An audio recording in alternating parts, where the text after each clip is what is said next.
Well, we have made it the last week in the regular season for Big Carolina 6A, 7A conference play.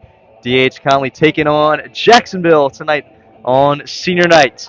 Hello, everyone. My name is Cole Martin. Alongside me for the evening is the man himself, Josh Rochester. What another beautiful evening for some senior night baseball on the mound. Tucker Anderson. We'll get to the defense and all of that. But, Josh, up to this point, how have you felt about the season? Oh man, the season's been wonderful. How can you complain about 20-1? Anytime Exactly. you got a ball club, especially in a sport as hard as baseball, to stack wins, oh, there's no better feeling. And tonight's a special night where they get to culminate some of those things and feel all the good feelings as this senior night. And I got a little special connection myself to senior night tonight. And Yeah, oh man, it should be a great time. absolutely. And we'll go ahead and give you a look at the defense for Conley. Of course, the hitting is always superb, but the defense is really where it's been at. Of course, Tucker Anderson on the mound. We'll give you his stats in a second. Tucker Pridgeon, the senior, starting at third base today. Pretty much everything outside of that stays the same as Colton Newbern is behind the dish catching once again. Hayden Willoughby over at first. And the outfield remains the same as it has the past couple of weeks with Ryan Edwards, Hunter Layton, and Ethan Stewart. Our last broadcast, Harrison Corey was not in the lineup as he was still sick, but he is back in the lineup today. Played last week as well, and a big props to him for committing to the University of North Carolina last week as a pitcher. And today, as Cole mentioned, we have Tucker Anderson on the mound. Yeah. Just to read off some quick stats for you. 1.37 ERA, 6-0 in the win-loss column on 9 appearances, 30.2 innings, and 50 Ks. My third time getting to see him this year. A lot of breaking balls and a mix of fastballs off of it. Ran that fastball up really well against White Oak last week. Runs first fastball of the day up to 89. That one's for a ball. Had one inning of relief last week versus White Oak in that Mercy Rule win. Sorry, not last week, but the week before that. Get my days mixed up here, Josh.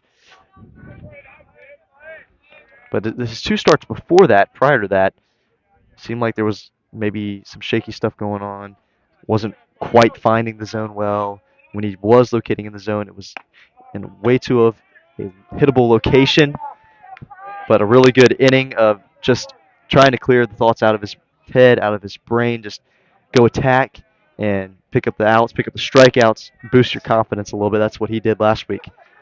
Absolutely. In the two starts we saw, we had the injury leave, and then we had the pitch count leave. And the 3-0 is in the dirt, so a four-pitch walk to open the ball game.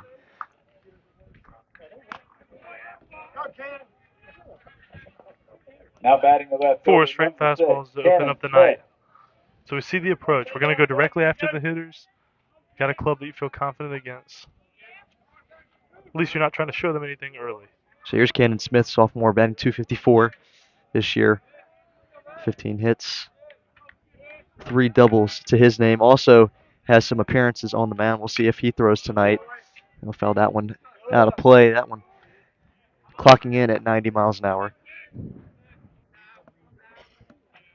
Right back up at that average, what we're used to seeing it at.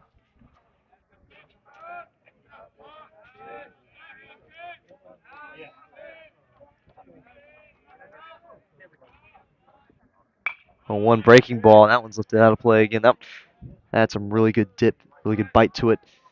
Almost identical foul ball. Shot off the same way. 2 different pitches. That's kind of an odd. Something you don't see too much. You got one thing fast, one thing slow, and they're both foul balls the same way. Let's see if your leadoff guy is trying to measure up any steals. 0-2. Got him looking on the outside corner at 88 miles an hour. Strikeout number 1 of the ball game for Tucker Anderson. That was some pretty paint right there. Just located it perfectly. Slowed him down on the breaking ball before that pitch and sped him up on the outside corner for the strikeout. That's the best way to get back from starting off with a 4-pitch walk. Clean strikeout, short count. As our first pitch misses high, breaking ball. Let's see if the runner here, I'm noticing Tucker keeps peeking over. It's 1, it's 2, and then delivery to the plate. See if your base runner picks up on any of that. He's taking a couple of steps over. Nothing too crazy. Now he's starting to hop away, and he'll check on him for a second.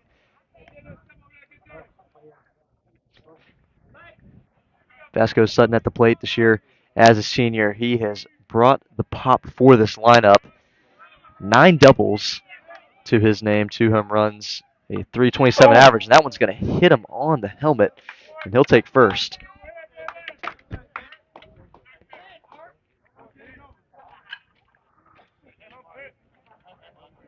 So now runners on first and second, and good thing he had a helmet on his head there, Josh. Some of my favorite moments of baseball. I had a curveball that bounced off the top of my helmet, and I went down, and just because it scares you for a second, I pop. And I just remember turning around and see my best friend's dad just making fun of me the whole time with my dad. Oh, best baseball moment. I remember it clearly. What do you remember from your senior day, Oh man. if you remember it? See, well, I only played basketball with the baseball. I was out. I was out by then, but Yeah. No good memories, Coach Maloney, on senior night. you're talking more of that sport. You're talking on that side of things. Well, I mean, everyone has Oh a man. senior night that plays sports. Man, it's you're there. You're more thinking about the game. You're not thinking about all the other stuff. To be honest with you. I remember my good buddy Isaac Congleton putting up a good number of goals on South Central our senior night. I was Oh, wait. I was at that I game. I was didn't know that trying game. so desperately to score, and I was not granted a good opportunity to score, unfortunately. 1-1 will miss up and away, 2 balls and a strike. Well, I guess you got to remember for me, those days for me were what 8, 9 years ago. Wow. Yeah, I know, right? It's 8 years ago. That's right. Whew, it's dating myself bad there. That was bad. I'm trying to hold back on the unk comments here, Josh. Runner leads away at second. 2-1 cut on and missed. 87 will find the zone just low, and Pittman will swing at that one. This would be a really big punch out here.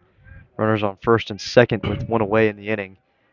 Absolutely. Get away from the middle of the lineup here. Here's your 2-2. That one's chopped on the ground, foul. See, most of the stuff right now is missing arm side. Ball's coming out just a little bit early and running hard away.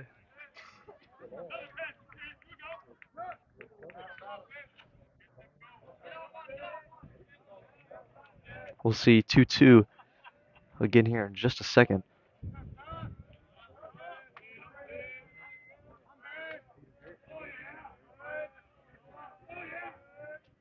And I'll check on the runner at second. Made the throw back. I mean, he is really keeping an eye on Caden Cox on the base path so far in this inning. Absolutely. It's odd you see a righty disengage, you go to second.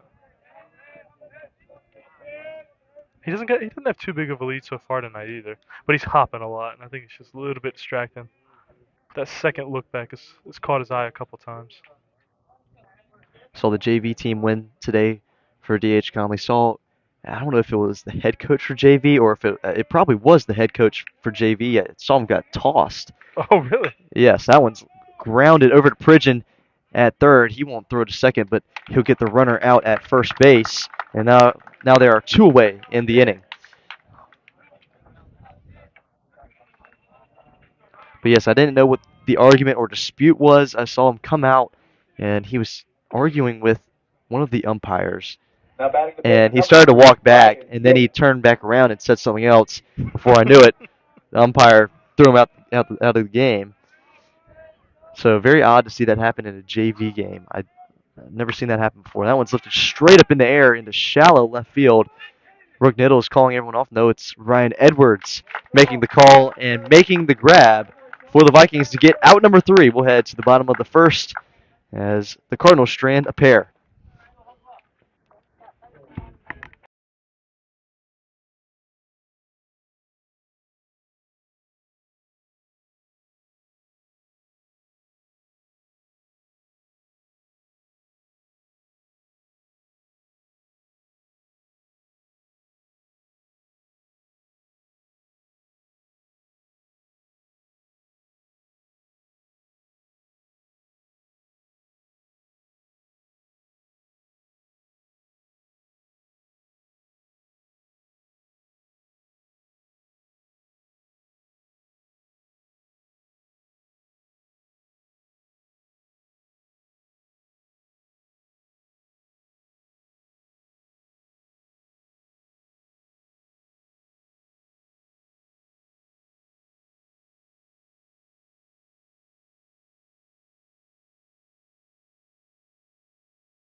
Here we go, bottom first. Vikings stranded a Leading couple off of for the runners Vikings, in number the top 2, half of the first. Miller. A walk and then a hit by pitch. But Tucker Anderson did a good job to get out of that jam.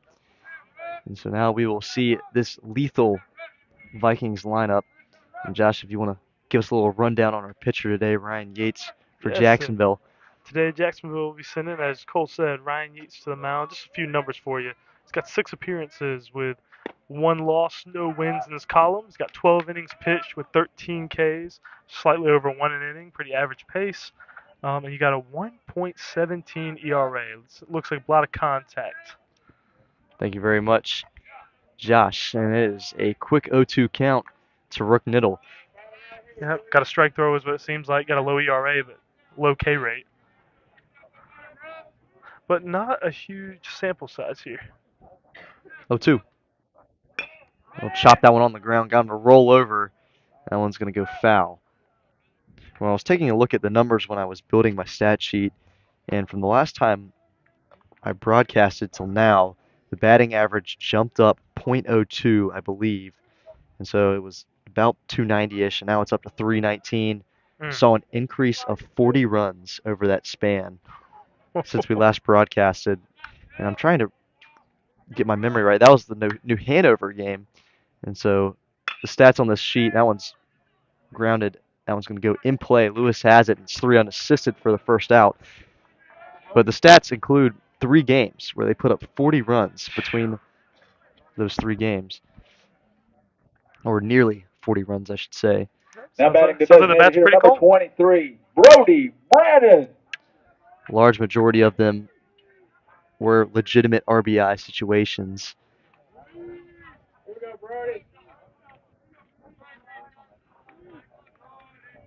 So here's Brody Brandon. He's been hot at the plate recently. Had a home run versus his former team last week. And talking about flipping the script on the batting average, I remember when he started conference play, he was in about 230, 240 batting average. He's already up to 348 on the season up to this point. 23 hits, 22 runs, and 23 RBIs. And Conley has a couple of guys in the 20s already with the RBI count. Other guys to name, Ethan Stewart and Colton Dubern, who will be following Brandon up at the plate after this. Well, hitting's hard in those colder months. Just the bat stings a little bit more. Ball didn't carry quite as well. And you see he's already wearing the patented hoodie. so he must enjoy a little bit warmer. That one's inside. Oh, called a strike, so 3-1 to Brandon. That was something that I was talking with Colton Dubern about after his game against White Oak a couple of weeks ago. He had a solo home run in that game. And I said, as the weather gets warm, that one's going to hit Brandon right in the ribs. But I said, there's a common cliche in baseball, as the weather starts to get warmer, guys start to hit the ball a little bit better. Is that the case for you? Said, yeah, absolutely. I mean, Yeah. we've really seen it with this Now team. batting for the Vikings, I mean, the right fielder, not to number say 9, like, Ethan oh, this Stewart. team did not do well hitting wise to start the season, but I mean, we've really seen the run differential jump up a lot recently.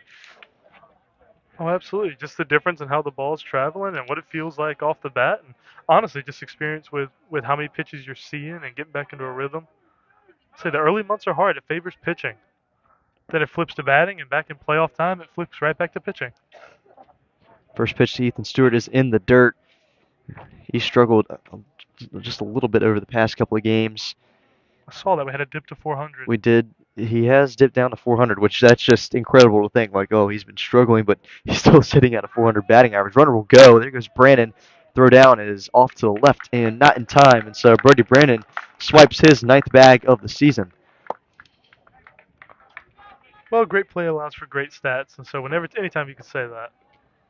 Also, we have a Chicago basketball legend in him as well, hitting in the box. Josh, of course, one of the coaches for Chicago, so of course he has to bring that up. Well, we got to coach Ethan. He was all right, I guess. A little bit better at baseball, you'd say? Yeah, oh yeah. Leads the team with that 1.376 OPS. And he'll look at strike 1, 2 balls and 1 strike to him. 400 batting average. And has 5 doubles, 5 home runs and 26 RBIs, which leads the team.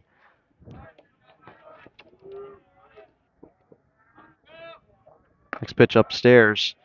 3 balls and a strike to him. Well, there's your read on the zone right there. You saw the pitch before that. He barely rung. He hesitated a sec and barely rung it up for a strike right around belly button. So that's about, I mean, we're running a pretty low zone today. Because that one, he was pretty confident was up. First baseman's creeping in just a little bit with 1 away. 3-1 is outside. Thought he was about to give him the call there, but a walk for Ethan Stewart. Now batting, the catcher, number 13, Colton Newberg. I can't tell you how many times I've said it this season in these moments, but this is not a situation you want to be in on the mound.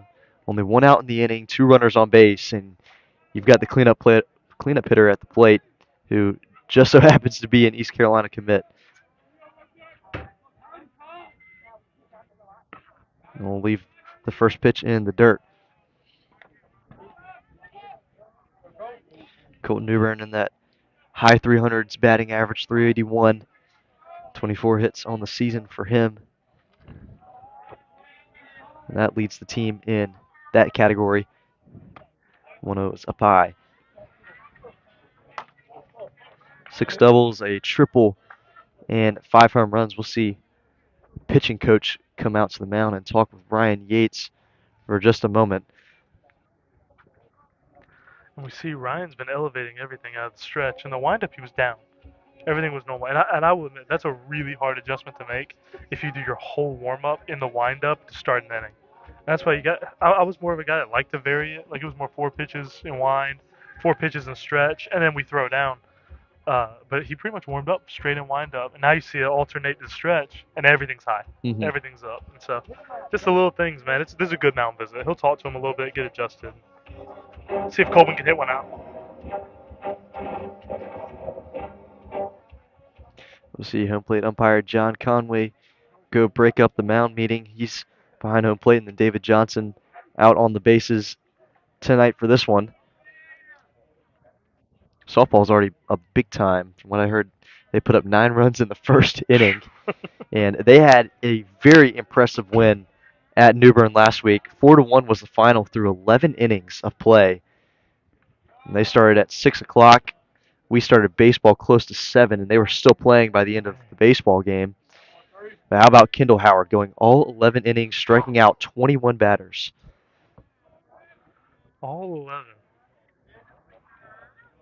Those are the type of stories they tell us about baseball in the olden days. They were talking about there. Catfish Hunter. Yeah. Oh, yeah, he went 25 innings straight. It's like, come on, guys. 3-0 find the zone for a strike. But that is incredible. Almost 2 strikeouts an inning, too.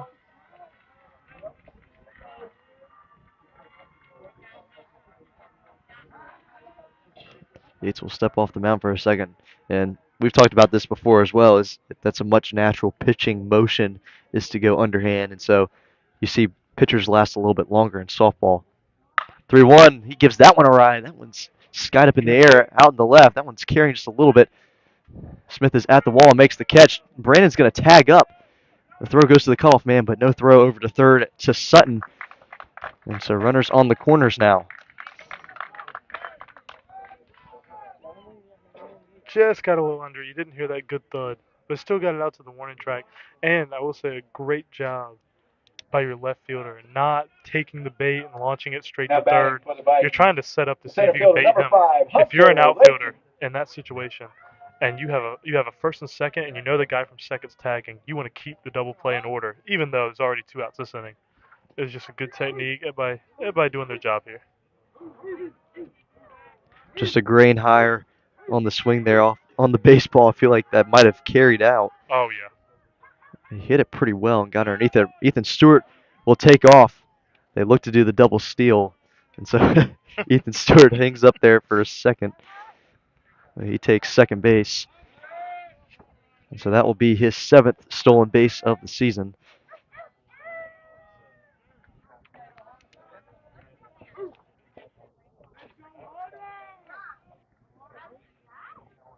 1-0 lifted out of play off to the left. Hunter Layton in the box.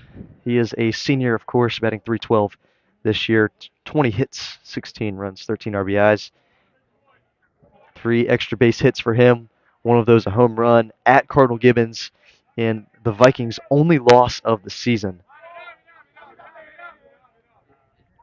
1-1 is chopped on the ground to Cox at second, and he'll make the throw over in time for the third out of the inning. So the Vikings also strand a pair, and it is no score after 1 inning of play. We'll head to the second right here at the Crossroads.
Tucker Anderson will Now batting face for the Cardinals. 6, 7, and 8 Number here 11, in the top half McGuire of the Lewis. second.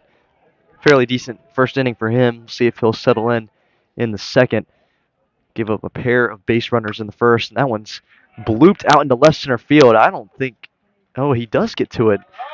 Good hustle there by Hunter Layton. That ball just hung up enough. It seemed from our angle that maybe that was going to bloop and fall for a base knock in shallow left center field.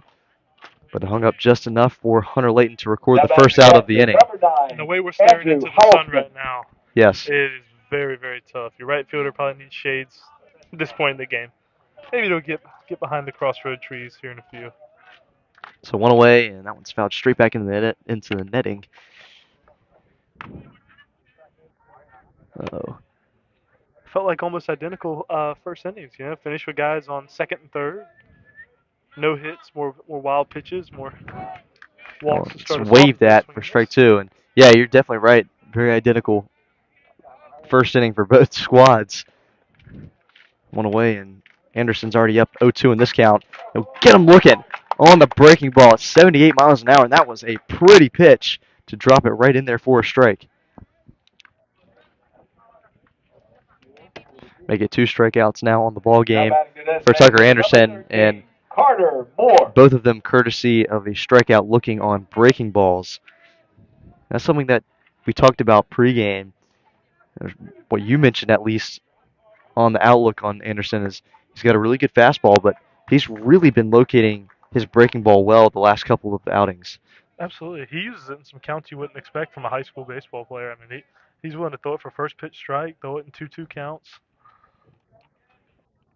There it is right there for a He strike finds 2. the zone, and it's already up 0-2. And he's going right after Carter Moore. Carter Moore with a 1.28 batting average this year. Carter Moore the 8th spot, and he's already down 0-2 with 2 outs in the inning. Check swing, that's foul. Bounced all the way down to third off the wall. We'll see if maybe he gets ramped up here on a fastball. That one up at 90 miles an hour. See if he goes back to the well. He does. That one's low. So 1-2. Did you see the velo on that one, Cole? That was 88, Ah, okay. I believe. And it spiked it just a bit. I didn't know if he overthrew it. 1-2, breaking ball drops in there for strike 3. Wow! An impressive 3 strikeouts already for Tucker Anderson. 3 breaking balls on all 3 of those strikeouts. Got all of them looking. And we're through 2 innings for him. We'll head to the bottom of the second.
Welcome back. Bottom half of the second. Hayden Willoughby in the box. Start things off in the inning.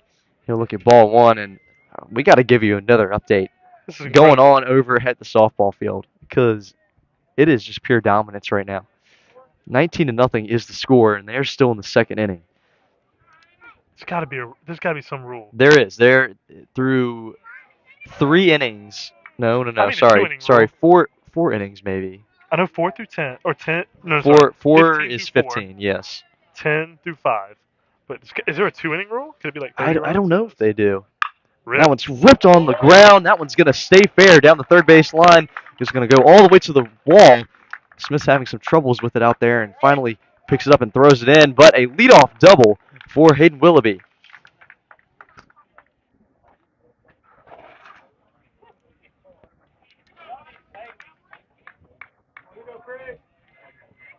So now Tucker Pridgeon, senior today, Now of batting at third course. baseman, number 10, Tucker Pridgeon. He got into the game against New Bern where he would strike out swinging. Played the field for an inning. Now here he is in the starting lineup.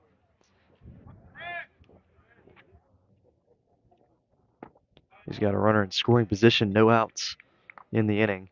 Look at ball one. Perfect time to have your lefty up.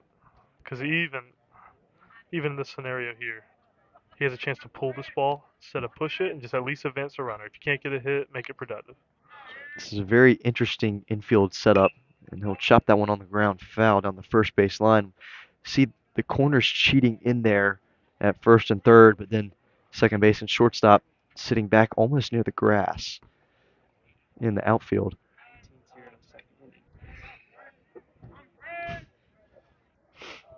Yeah, the first baseman's way more up than the third. It's kind of interesting here. Very interesting staggered approach. Next pitch is grounded foul again, same spot. Good snag there by Coach Spencer over there at first base. What an athletic play. Look at that. He's seeing get down. Let's see if they move back now with 2 strikes. No first. Yeah, there they go. There they go. Third baseman still playing a little in, but first baseman moves back. That's Lewis. 1 ball and 2 strikes to Tucker Pridgeon. Drops it in there for strike 3. Wow, what a breaking ball. That looked like a 12-6 curve at 66 miles an hour.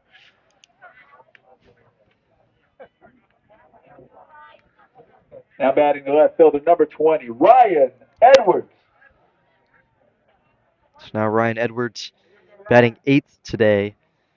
Seen his average jump up a little bit over the past week, batting .257. He had a base hit against South Central last week in that 10-6 victory over the Falcons. 9 hits, 10 runs, and 10 RBIs so far for him, but I tell you what, I've seen him throw only once, I believe, up to this point. He does pitch as well, and he is very solid out there on the mound. He could just as well be an arm that we could see tonight if Anderson doesn't go the distance. But he's out here to prove himself. So I'm not just a PO, Cole. Not just pitcher only. Well, I would love to see Tucker Anderson maybe get an at-bat. He does have a couple plate appearances this year. I think it would be very fun to see him hit. 1-0 drop in there. There's that breaking ball again. At 63.5. But Very slow, but it's got some really good bite to it. But you know what the fortunate thing is? You didn't see him use it against the top of the order because he's had a tendency to hang it early on. If you can get to the top of the order to see it, they might be able to pull one. 1-1. He'll hit that one sky high into left field. Smith is in pursuit and will make the catch in foul ground.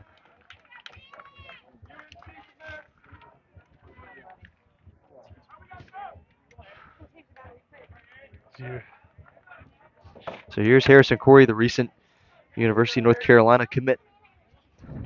Batting 348 this year.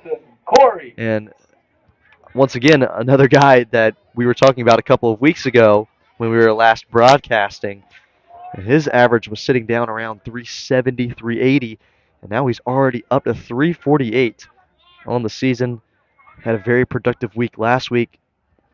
Also threw an inning against New Bern. I did not know the velocity numbers as New Bern does not have a speed gun, but the fastball looked really, really good. Yeah. Probably low to mid 90s from the looks of it. Let's see if he can do it at the plate. Huge gap over there between second and first. You'd hate to strand the runner on second with 2 outs here. One is chopped on the ground. That's fair. What a snag by Lewis. He'll step on the bag for out number 3, and they will strand the runner at second base. What a play by Lewis at first base to save a base hit and possibly the first run of the ball game. We're through 2 here at D.H. Conley High School. No score. We'll head to the third.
We'll see if Tucker Anderson can continue his dominance on the mound here, and he'll get a wave and a miss from Jaron Bowie to start the inning. 3 strikeouts for him so far, all of them looking through 2 innings.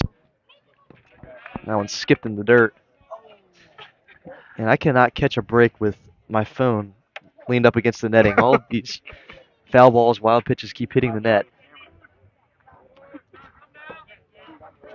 Yeah, I don't see a phone up there. That's not what I see. It's like $1,000.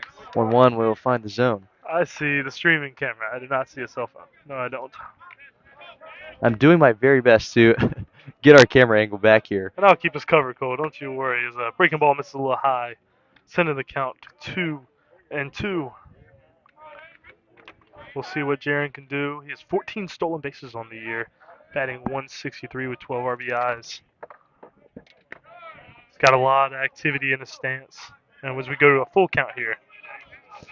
All right, we're back. I apologize to any of the viewers at home that might have motion sickness after that, but full count offering is waved at in the dirt. Newbern up with it, and he will make the throw down for out number 1 in the inning, and the first strikeout swinging of the ball game for Tucker Anderson.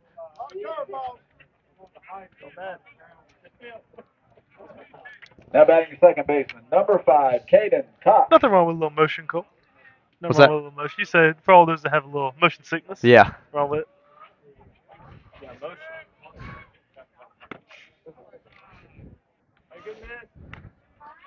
I'm so glad somebody got, or someone to the right got the reference. I don't know if Cole got the reference. I did. I just didn't know what to say there. Oh, that's okay. 1-0 is outside. Run that fastball sitting around 89, 90 miles an hour right now. We're back to the top of the order. Caden Cox up to the plate, drew a leadoff walk to start the ball game. That was a 4-pitch walk. That fastball will find the inside part of the zone. We've seen all of the strikeouts come courtesy of a breaking ball from Tucker Anderson. We'll see if the pattern continues. That one, they'll say he went around all the way. And so now it is 2-2. Yep, you got to throw what's working. If I'm Cox in this moment, I would absolutely be betting on a breaking ball in this situation. You see a couple of fastballs back to back. We'll see if he goes back to the breaking ball. No, he goes fastball low.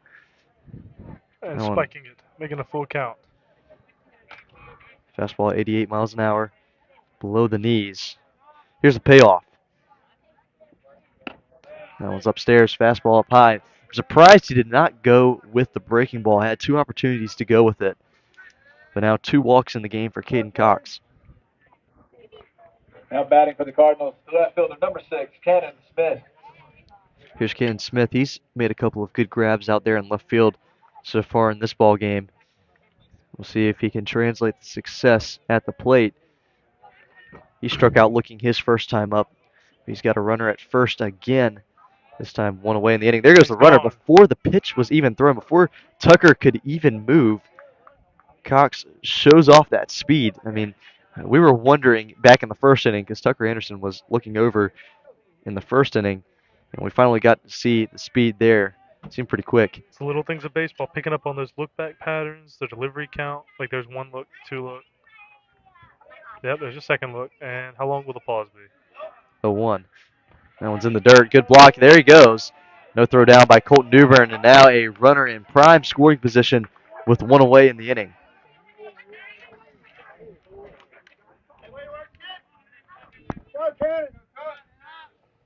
Prime opportunity for Cannon here. Cannon Smith with 13 RBIs this season. See if he gets number 14 from the windup. Got him swinging upstairs.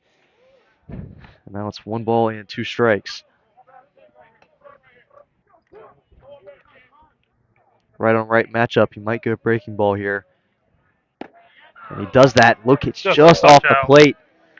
No, actually, that was a fastball. It seemed from my angle that was a slider of some sort. I'm not sure if that was a cut fastball or what. Cole's lucky he wasn't hitting. 2-2. That one's chopped on the ground to Willoughby at first. The run will score, and Willoughby will step on the bag at first for the second out of the inning. And that's what we were talking about earlier with opportunities and just productive outs. Anytime you have the opportunity just to even make your out, because you're not going to get a hit every time up. It just isn't going to happen. So make your outs productive, do your job. That's why they have the lead. Vasco Sutton. Very, very productive out. And now bases are empty with 2 away for the Cardinals' best hitter statistically. Vasco Sutton was hit by a pitch his first time up, almost gets hit again. Well, before the game started, Josh, you said 13-1 was going to be the final score. Well, Jacksonville has put up the 1. That one's grounded over to Niddle. It's going to be a tough play. We'll see if he makes a throw in the dirt. Wow. And not in time. Willoughby had to come off the bag for that one. We'll see if they rule that, and that will be ruled as a hit. So the first hit given up by Tucker Anderson today. But as I was saying, you said 13-1 would be the final And that score. was an aggressive Conley Homer answer.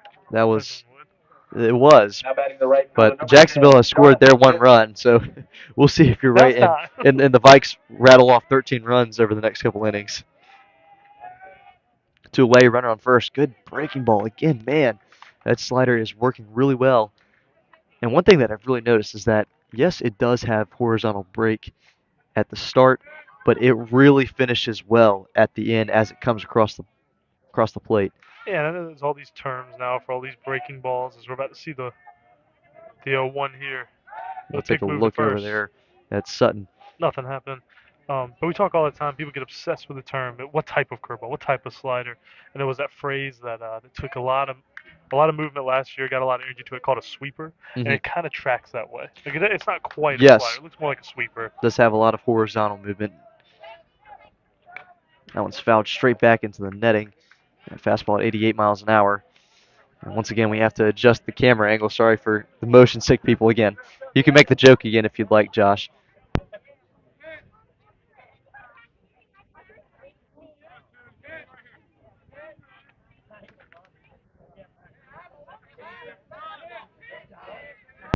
And here's your 0-2.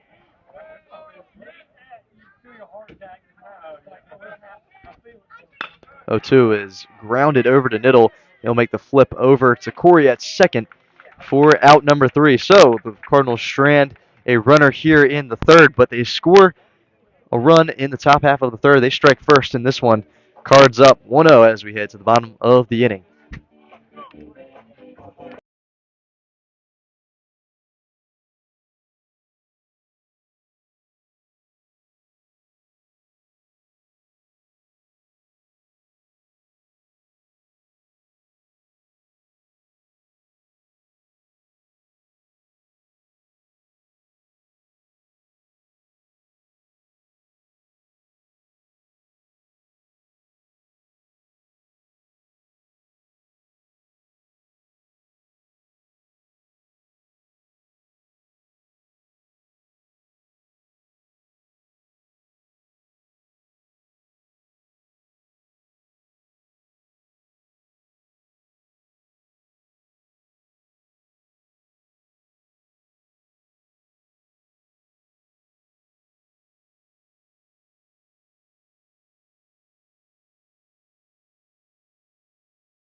Number 2, Welcome back. Bottom half of the Ryan. third on senior night.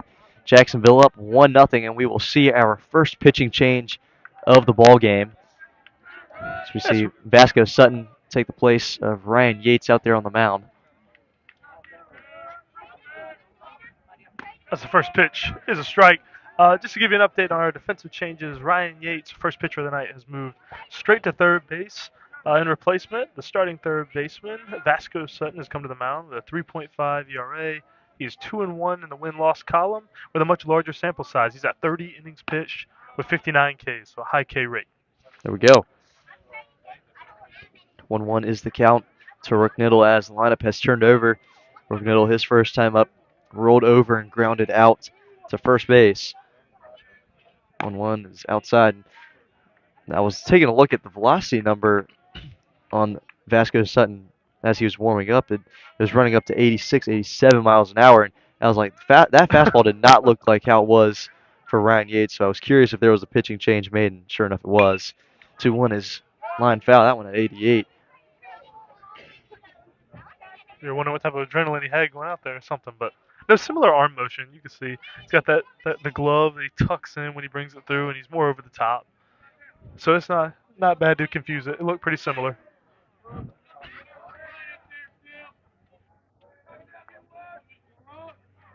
Two up high, and the count runs full.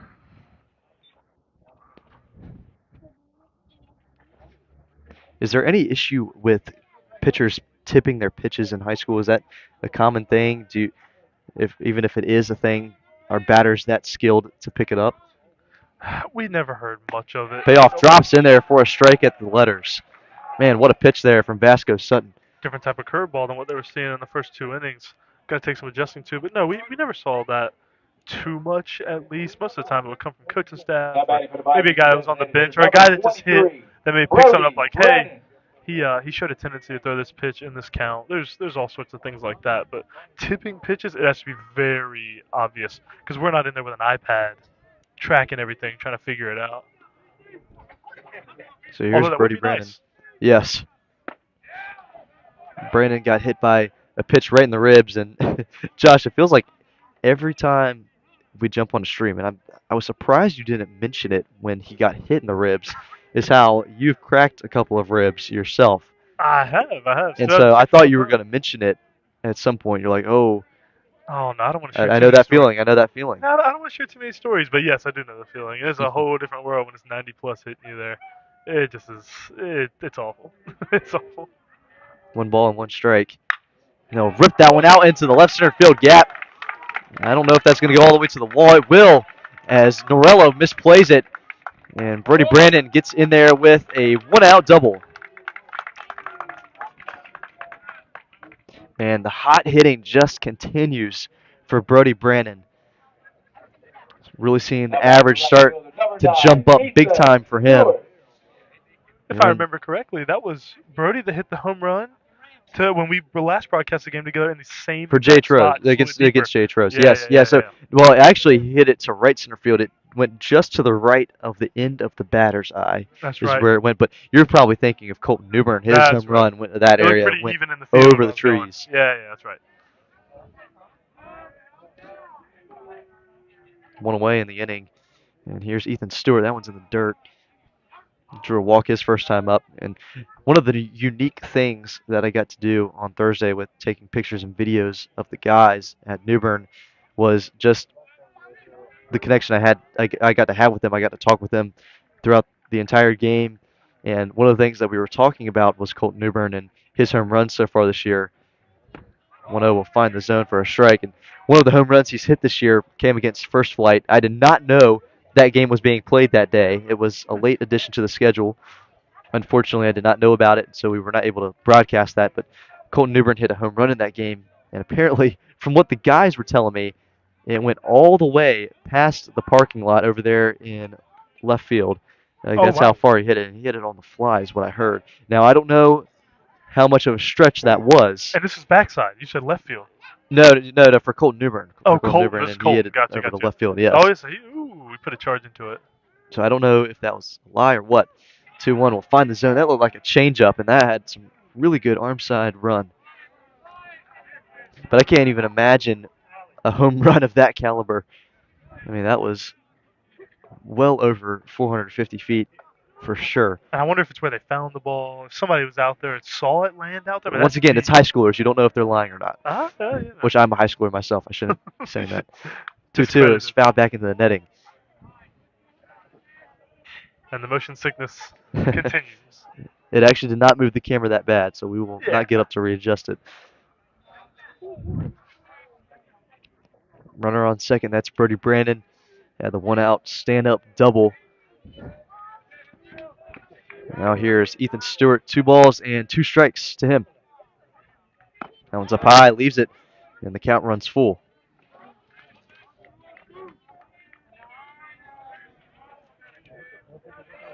Second time this game, we've had a man on second. Advantageous with 0 or 1 outs. We haven't quite had anything production after that, so let's see. Our full count. Payoff is fouled back into the umpire's mask. Ouch. Did that ever happen to you? I don't know if I've asked you about that, getting a pitch fouled back into your mask as an umpire. I'm sure that It's doesn't feel the unavoidable. best sometimes. Yeah, it's unavoidable. And it depends on what level of ball you are. High school is when it starts getting a little like, man, the velocities are high enough.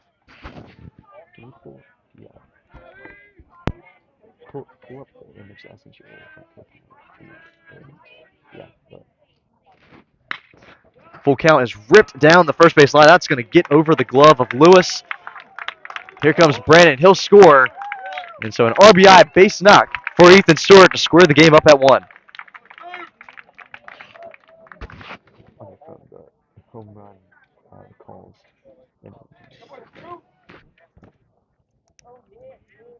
Really good response in this game from Now Ethan batting the Stewart. catcher. Seeing the average Number jump 13, down just a little bit earlier last week, but now a base hit here today, and the Vikes strike to tie the lead.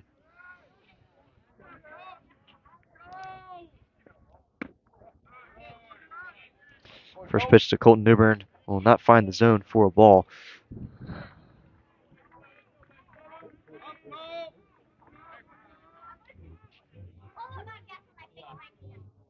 Still only 1 out in the inning. One has already come across to score. Colton Newbern's got a runner at first. There goes Ethan Stewart. Pitch is in the dirt, so no throw down. As Ethan Stewart's second stolen base of the ball game, make it 8 on the season for him.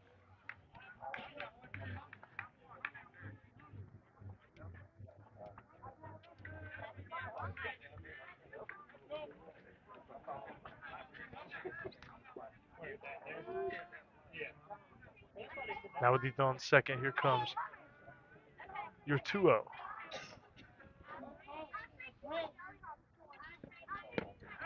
Big time swing. Misses at that one.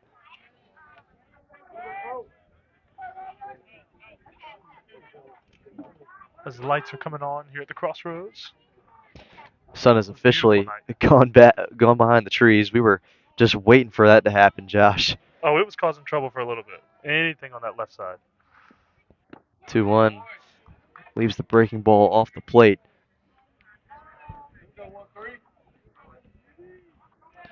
So a runner in scoring position, 1 away, and 3 balls and 1 strike to the Vikings cleanup hitter.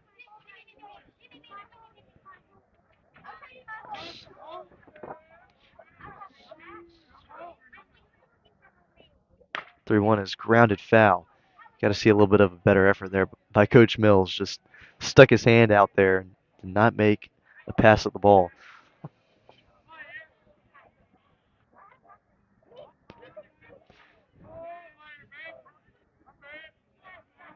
Let's see what he goes with. We've seen a lot of breaking balls this at bat. Will he be confident enough to throw it at 3-2? Here's the payoff. Leaves it just off the plate. Wow, what a pitch. Just off the plate. That call honestly could have gone either way. And it just so happened to favor the Vikings. So we will see our first pinch runner of the day. Jacob Steely. It'll be Now batting. the senior Jacob Stilley going over there to run for Colton Newbern. I was talking to Stilley last week at the game, and he was like, I want the record. I want the stolen base record. He's sitting at 13 right now. I don't think it's going to happen, but he can make a very good effort at it. That is for sure. How many more does he need, Cole? I believe it's 14 more. Oh. The bunt is laid down by Hunter Layton. That's going to go foul. I believe the record is 27. I'm not totally sure. Of course, this is not really a stolen base situation with a runner standing over there at second.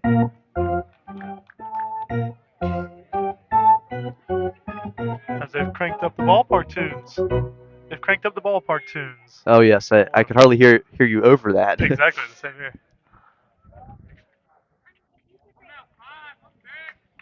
Infield creeping in. 0-1. He'll show bunt again. He'll pull back though, pitch in the dirt. Oh, they'll say he did not go around, put it back in enough time. Hayden Willoughby stands on deck as the other base hit. Sorry, the other double for the Vikings in this game. Led off the second inning with the double. Could not score him though, unfortunately. 1-1, another bunt attempt. That was going to go straight back. I have never seen the ball come back and hit the net so many times, Josh, in one game. And And honestly, a bunt coming off the bat that hard? I mean, that was... we're only in the third inning right now. Is that 4 balls hit the net? 5? I Did it really believe mess with probably your game? five or six maybe. One away in the inning. Runners on first and second. Jacob Stilley at first and Ethan Stewart at second. 1-2. They'll leave that one just off the plate. Wow, that looked really good. Fastball at 86. May have some petitioning for an ABS system in the coming years.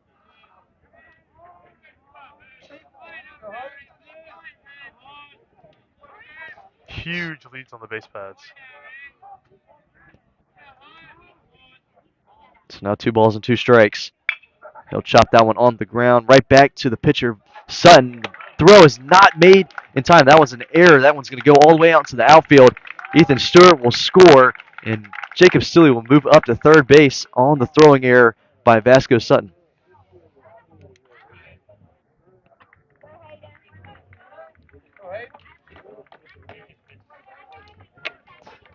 Gosh, now you want to talk about a difficult Now skill. batting the first Pitchers, base, number fielding, and 24, throwing. Hayden You see it at Willoughby. every level, even all the way to the pros. It's Which such a difficult deal. Turn your body. Here's the thing to think about, though. He's a third baseman. He started Yeah. the game playing third base. It feels like maybe you should have the ability to make that play. Well, I mean, is it based on the mound, right? Like where you can step on the mound, you have to turn your body so quick. There's not a lot of time to get your eyes around. It's hard to field off the mound. I'll give some due diligence to it. So Conley takes the lead back from Jacksonville. It's 2-1. Runners are on the corner, still only 1 away in the inning. Hayden Willoughby at the plate. His first time up, had that double down the left field line.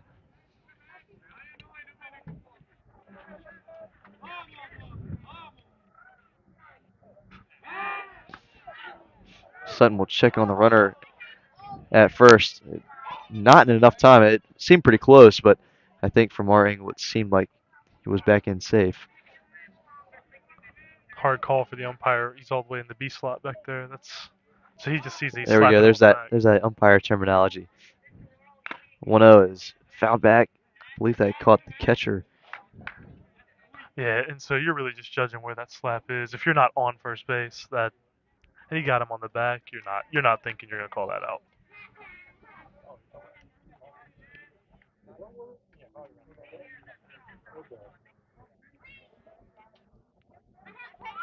There goes the runner. Leighton will run. Throw from the knees, and they will try this double steal. The throw is not in time. He's safe. There goes Leighton. He'll steal third. The throw's in the outfield. He'll come home, and Hunter Leighton will score all the way from first base. What a sequence of events. The Vikes tried the double steal, and it works, and then the throwing error into left field cost the Cardinals 2 runs on the play. Wow.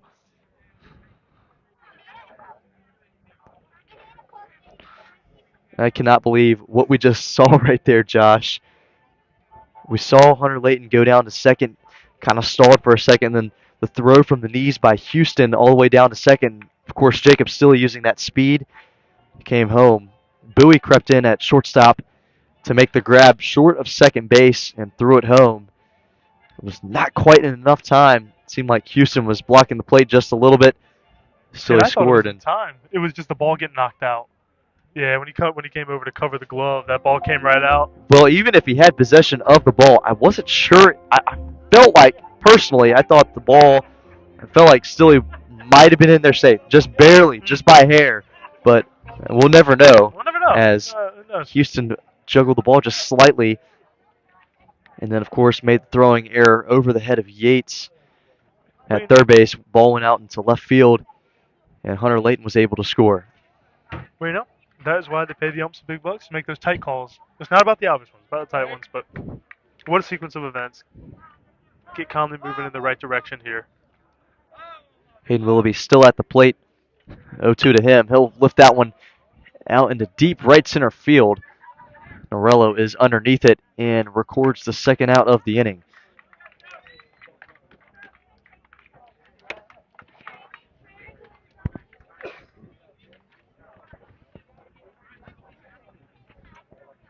That's 2 shots to the warning track today. They just Now have batting not third quite gotten baseman, out. Number 10, Tucker Pridgeon.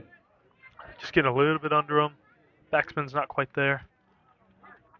Oh, now here's Tucker Pridgeon up to the plate for his second at bat. There's a breaking ball's in for strike 1.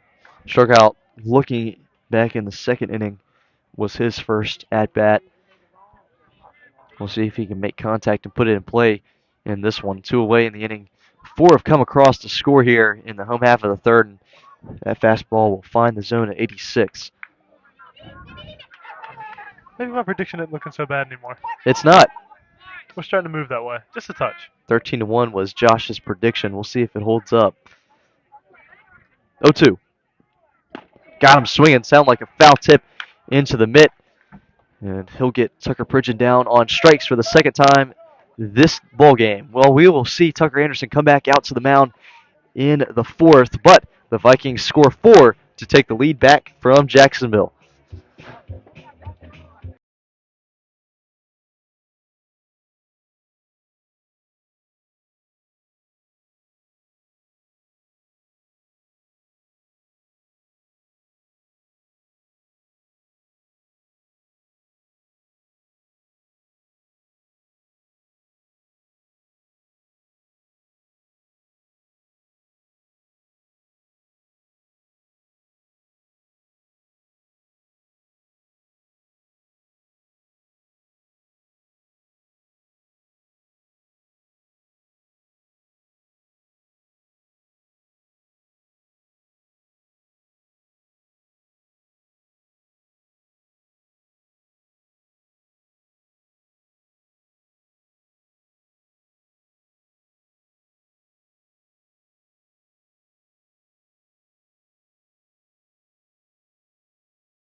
Four to one is the score as we head to the top of the fourth from the crossroads. Cole Martin and Josh Rochester on the call with you this fine evening from Now DH Conley batting High School. It's senior night. catcher, number 9, Andrew Halston. Vikings celebrating 7 seniors. Jacob Stilley, Hunter Layton, Adam Rochester, Caleb LaCroix, Tucker Pridgeon, Connor Berry, and the man on the mound, Tucker Anderson. Correction, now batting number 3, Ryan Yates. Well, I will go ahead and use this opportunity in a moment to speak about our famous alumni for Jacksonville. Of course, every game I like to mention state championships, but also if there was an alumni from the school that was important. Couldn't really find too many guys baseball-wise. I did find one football guy. I will go ahead and mention that there were no state championships for Jacksonville in baseball. That one's lifted out into left field, and that one's going to hit the grass. Really good effort by Ryan Edwards out there in left, but a base hit for Ryan Yates. But our famous alumni, Tyrone Willingham, not sure if you know the name, Josh.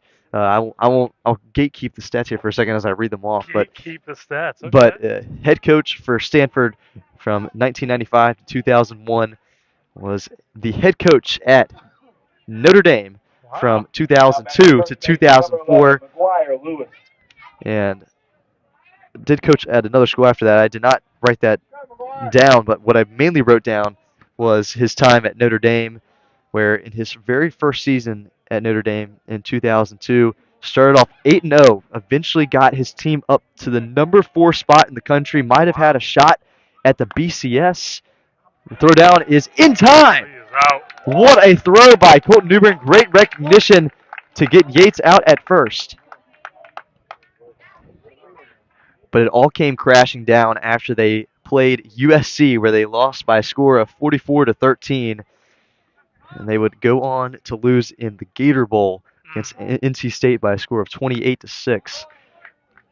Any clue on which USC team that was? That was Pete Carroll, of course, head coach, Pete Carroll. Matt Leniart, Oh, and then okay. I can't remember who. Oh, Josh Rosen was a freshman that year, or not Josh Rosen. I'm trying to think. Spark my memory here. Josh played for the Cardinals in the late 2000s. Are you referring to, you said late 2000s? Yes.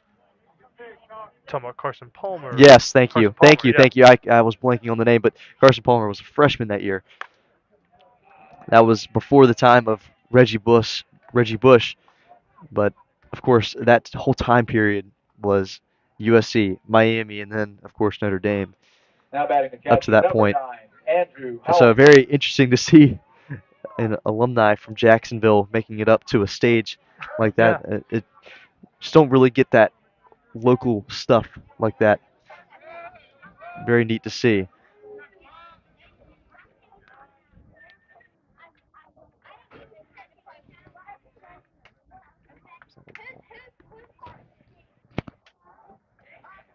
They're the only Notre Dame in my heart that I can carry forward, and it's not a big connection.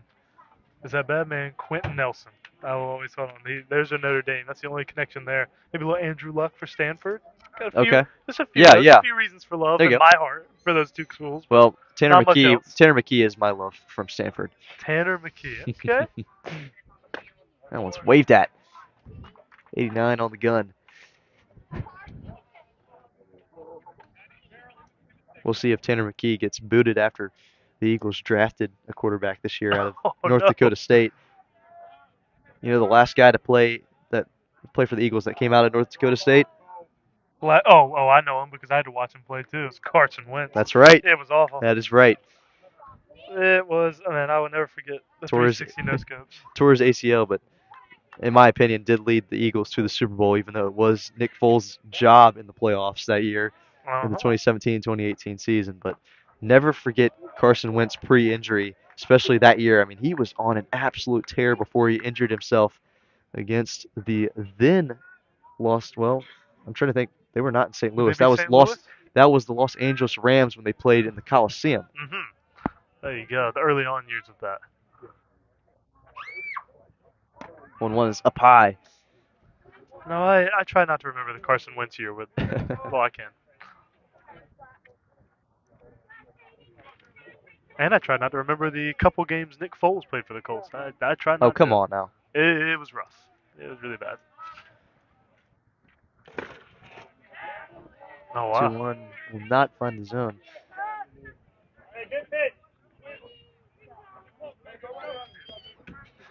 As we have a close miss to make it a full count. We got a man on first. Full count. 1 out. Payoff inside. 86.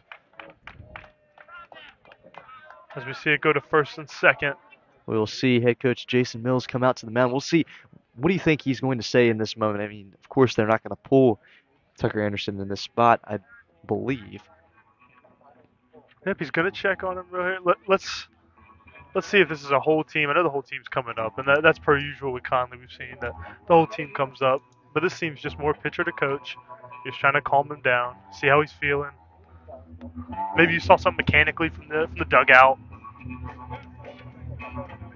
But now he's starting to turn to his position players just a little bit. Maybe going over a coverage here.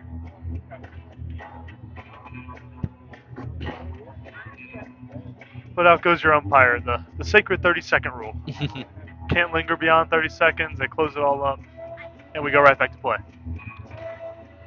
You see Jacksonville is also meeting with all their base runners as well as hitters, putting on a strategy. As we have first and second with 1 out and a clean count for the batter. All right, I think the camera angle is going to Now get batting the just as good as it designated number gets. 13, If Carter anyone Bowie. has any phone camera tips and tricks, please drop them in the comments, as this is the cheapest setup that you can find for broadcasting, unfortunately. One away in the inning. Fastball will be up high. We'll see how Tucker Anderson settles in after giving up back-to-back walks. Still just one away in the inning off that pickoff from Colton Newbern over to first. That one's fouled back out of play.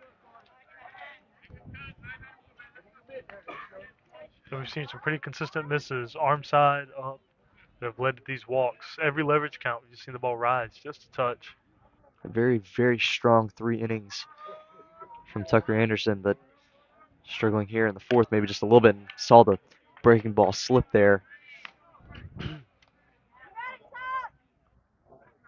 Yep, relying just a little bit too much on the upper body, so the ball's coming out early.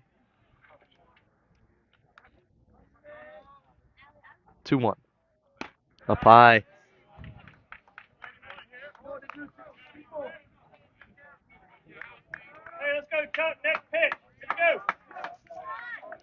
Carter Moore at the plate, batting 128 this year. 6 RBIs, 2 doubles. He is 0 for 1 with a strikeout looking. He's got 3 balls and 1 strike to him. That one will find the zone. Pretty fastball there, paints the zone.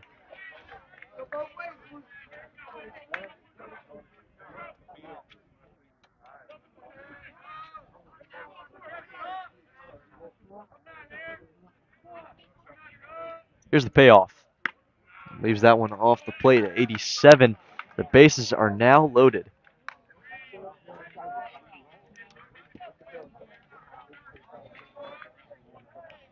Well, after giving up that leadoff base runner off the base hit, it seemed like Now batting the maybe shortstop, things would number be a 8, little bit better Jared after Bowie. the pickoff down to first. Got the first out of the inning. The bases were empty with 1 away. But then 3 straight walks for Tucker Anderson. He'll drop a pretty breaking ball in there for a strike. Jaron Bowie at the plate, struck out swinging in the last inning. He'll wave at that one. Let's go, Chuck. Here we go, kid.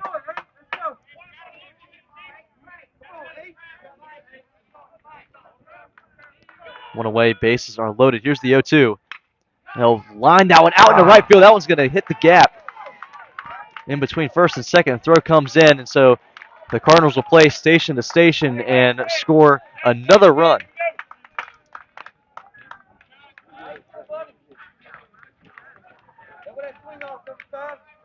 Does a great job getting down 0-2 and just finding something to poke. He chased up the whole at bat. Now batting the Got one that was second just a baseman, little number bit 5, lower, and he was Nathan able to Cox. slap it. Not too much exit velo on that one, but enough to get the job done. It does the job, and a good piece of hitting to go backside at that. Of course, as you said, it was located off the plate, and anytime it's located away from you, you want to try and drive it to the other side of the field. As that one's going to fly all the way into the softball field. I'm curious to see. I wonder if the game is already over. It probably is at this point. Or if the right fielder got a little surprise. But We'll try and give you an update as soon as possible when we find out the final score. That one's in there for a strike.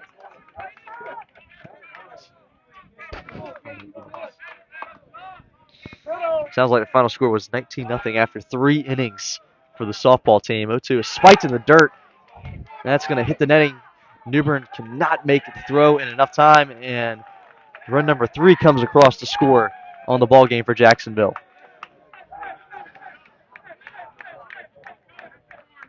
as our camera takes hit number 6 of the night.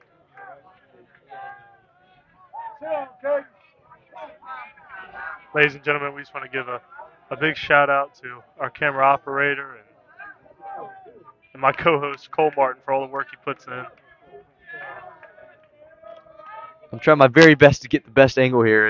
And you deserve all your credit. It's so tough because I'm trying to get it zoomed in through the netting enough, and there's not a whole lot of room to put a tripod up on the brick.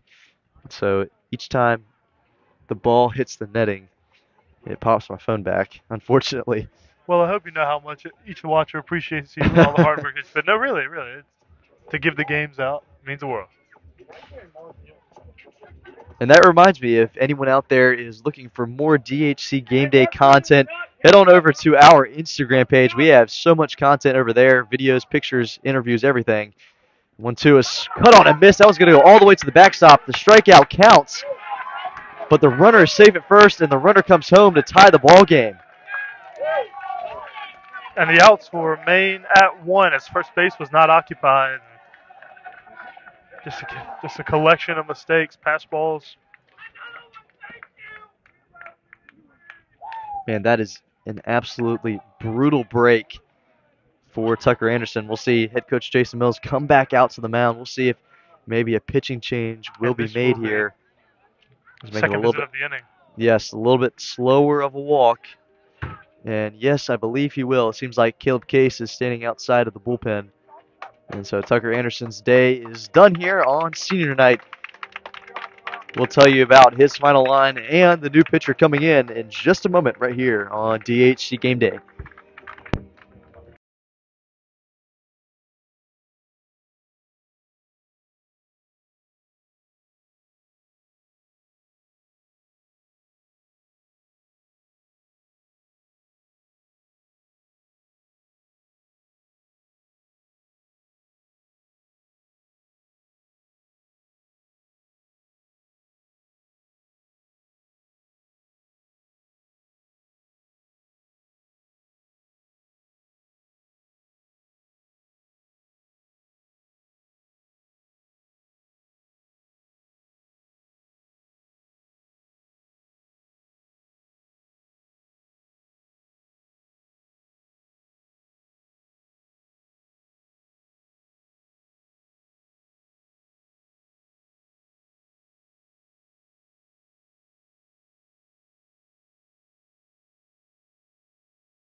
Left fielder number 6, Cannon Smith.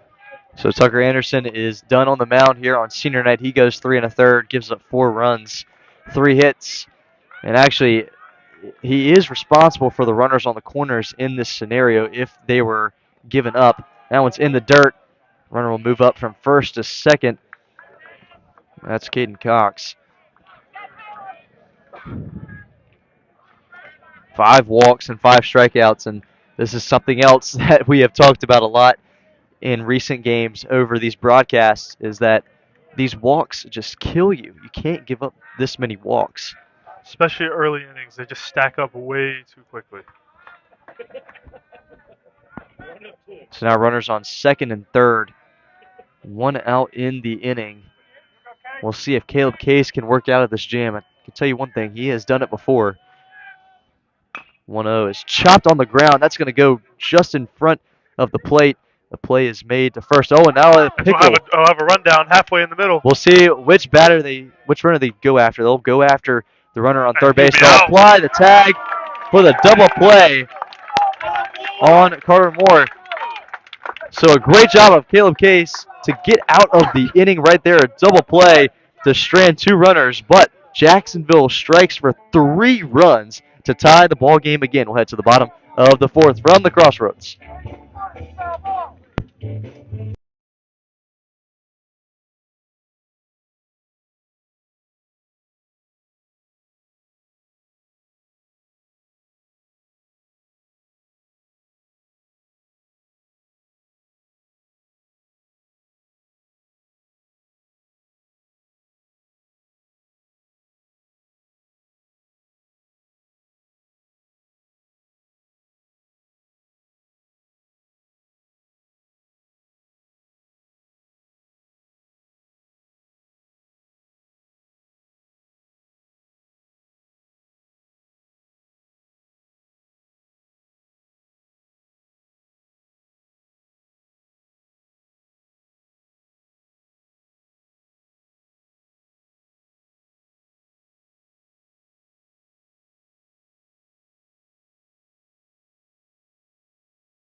Edwards. Welcome back. Home half of the 4th about to get underway. All tied up at 4 here from the Crossroads. Jacksonville 4, DH Conley 4. Ryan Edwards will start things off. 8, 9, and 1 due up for the Vikings. They'll foul that one straight back into the netting. I cannot catch a break. Not one.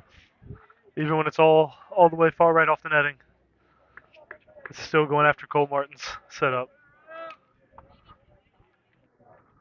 I'm making it work for the people here, Josh. We have Doing my strike very 2 best. on a pitch down the middle. And a quick 0-2 count. Sutton working very fast here. Already up 0-2. Got him swinging. Ran it up to 86 on the gun. You're right, he's working really fast, isn't he? That is his Now 3rd batting, strikeout of the game. Second baseman number 4, Harrison Corey.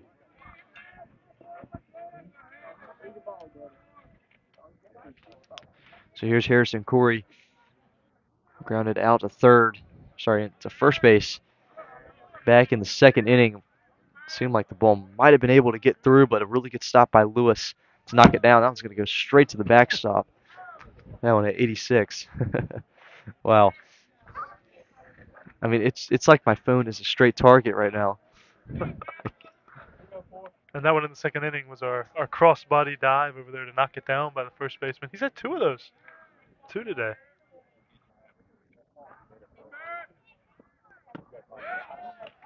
No one's in there for a strike. Well, through 3 innings, well, 3 1/3 now for this Vikings lineup. The offense has been somewhat stifled just a little bit. Just 3 base hits, which, you know, there's only so greedy you can get, I guess, you know, when talking about this lineup. And there's a base hit right back up the middle for Harrison Corey. It's been an offense that their approach has been attacking the fastball for the most part. You've seen a lot of looking on the breaking ball, not overly expecting breaking ball, but 3 of the strikeouts have been on watching them. So, I mean, every time they got a fastball, although it's been on the inside corner, they've tried to pull. 2, Rook Niddle. And you've seen it actually. A couple of guys get under it. Had a couple balls go to the warning track in the early innings, but after that, not a lot of loud contact. Here's Rook Niddle. Lineup turns back over, 3rd time through. There goes the runner. There goes Corey. And he is in there safe with the stolen base. Make it stolen base number 7 of the year for Harrison Corey.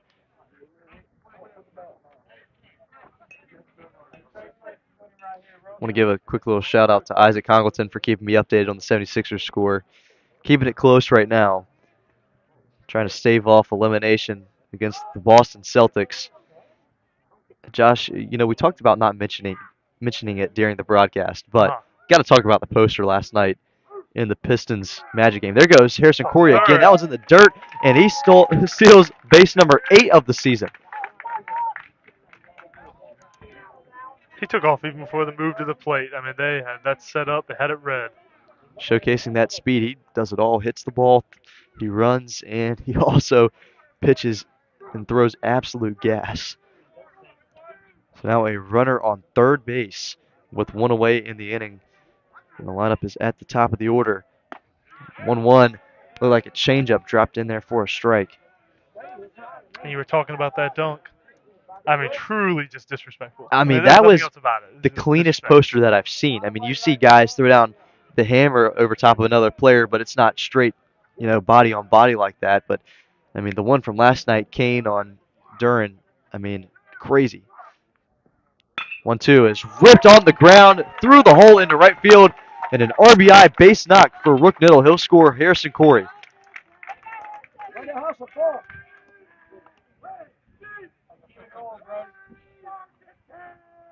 That's exactly what you want to see from this Vikings lineup.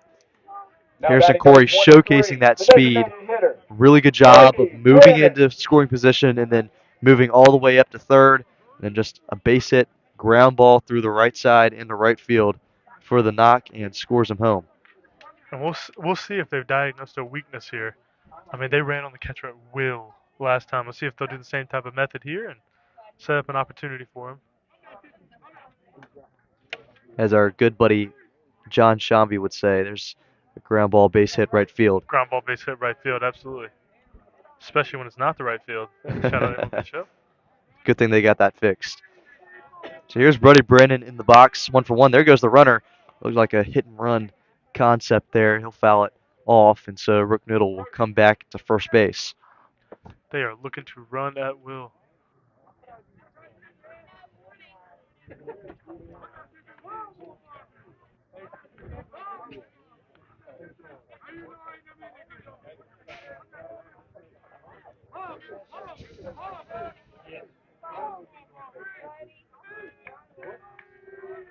Runner on first with one away. No balls and one strike to Brandon. There goes the runner again. The hit and run is successful. That's grounded over to short to Roan. And what a throw over to first base for the out. Even though Rook Niddle moves up to second. That was a really good play there by Bowie out there at short. Yeah, if anything, like you said after the first one, it seemed like a hit and run, just with how far you extended outside the box. But Now it was an batting odd right fielder timing to number me. 9, Ethan Stewart. So here's Because you've Ethan been Stewart. running on the catcher at will. I'm just a small surprise that there was a hit and run call on.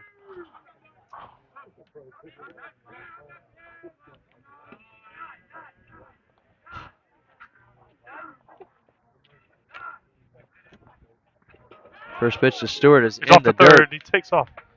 And with no throw down, uncontested, we have a steal of third base.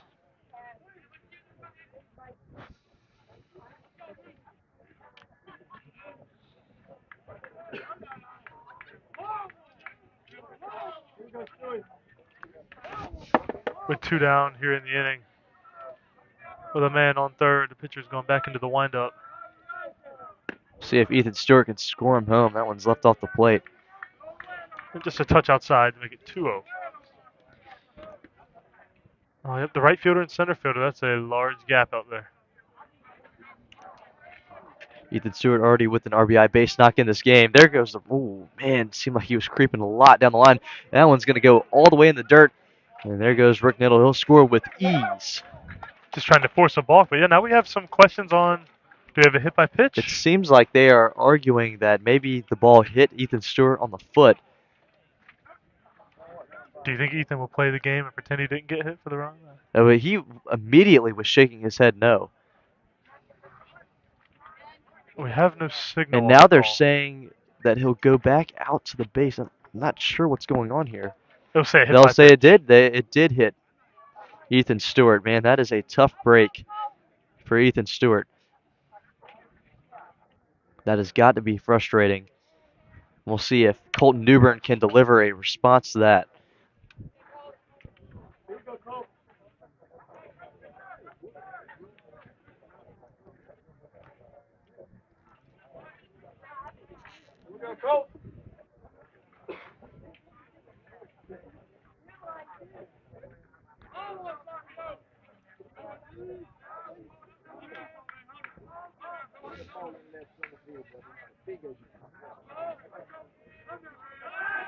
And a Check on the pickoff to runner at first.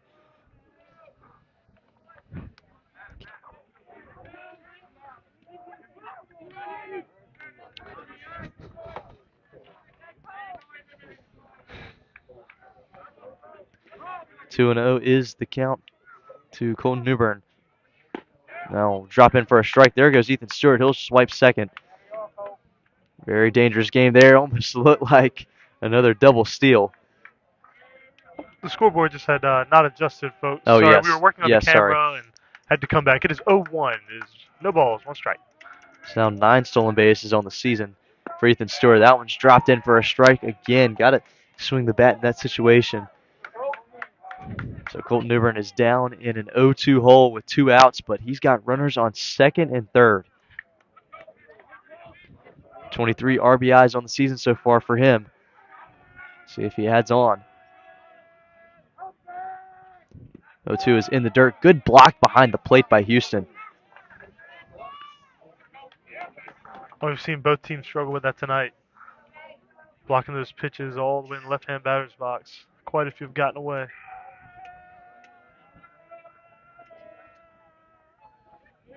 Oh. 1-2.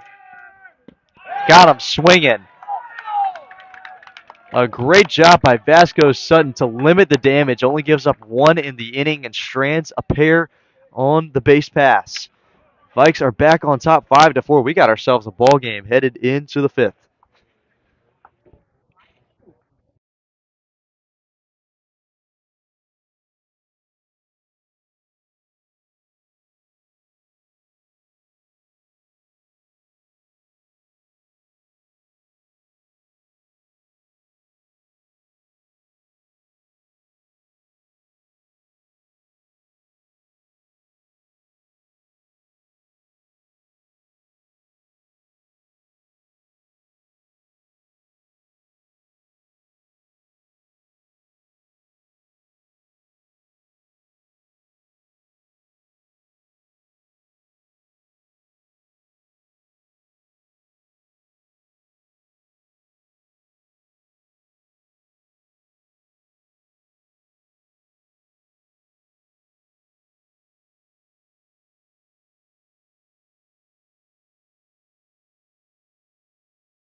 Now batting for the Cardinals, the third baseman, number 12, Vasco Sutton.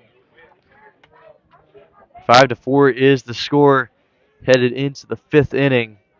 Vasco Sutton back up at the plate. He's 1 for 1 so far today. A hit by pitch in the 1st inning, and then a base knock in the 3rd.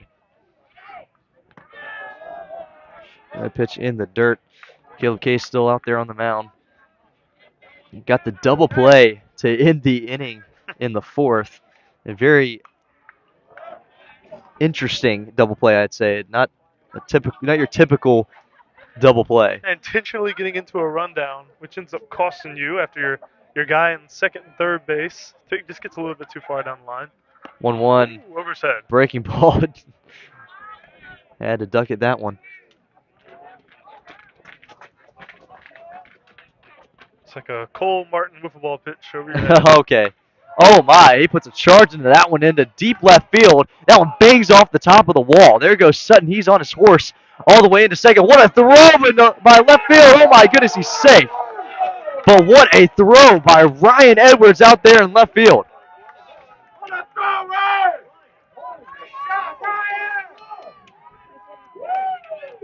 And coaches have come out to argue. On a straight line all the way into second base. I mean, what a sequence of events on that one play. A charge was sitting into that ball by Vasco Sutton. I mean, it was just enough of a line drive where you knew it was a hit, but not quite enough for a home run. Had to sit there and think about it for a second if it was going to carry. Went off the top of the wall, but what a throw by Ryan Edwards. Nearly gunned the runner down at second. A one-hop strike from the wall. An incredible throw. That's that pitcher's arm showcasing right there. But now no outs in the inning and a runner at second base.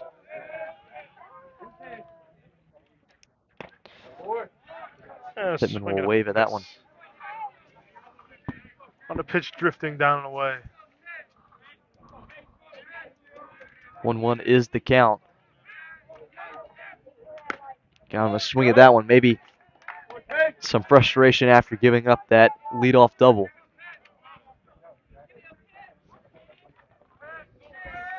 Jonathan Pittman has 2 groundouts so far in this game. He's 0 for 2. We'll watch the 1-2 go up high. 2 balls and 2 strikes.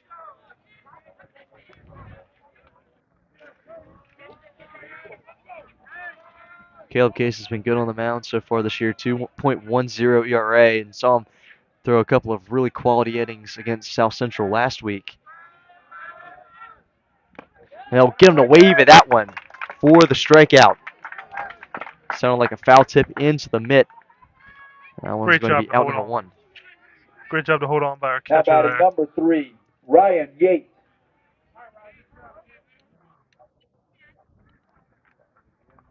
So now the starting pitcher of this game. He's not pitching now at the moment, but Ryan Yates at the plate. He's 1 for 2 so far today. A fly out to left field in the first inning, and then a base hit in the 4th. And he will rip that one out into left field. That one's starting to carry. Edwards is at the track, and he'll make the catch. That was a really good swing by Ryan Yates there. Lifted the ball up in that spot. Didn't quite have enough juice to get it to carry, though. Just like some of the Conley bats early on. Just not quite in the sweet spot. Hanging up on the warning track. But he had a good day. He had a good day on the bump. He's played a good third base. It's been smooth. Good at bats.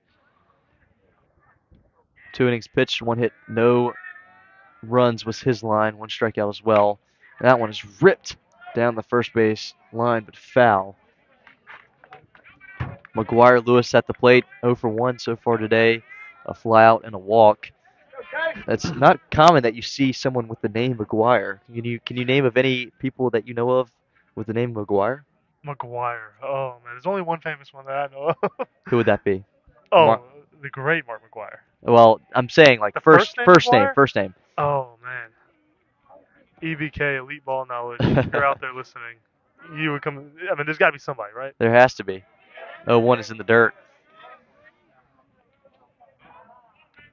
I mean, yes, of course you go with That's last. the steroid man, Mark McGuire. But the era definer. Yeah, did his thing.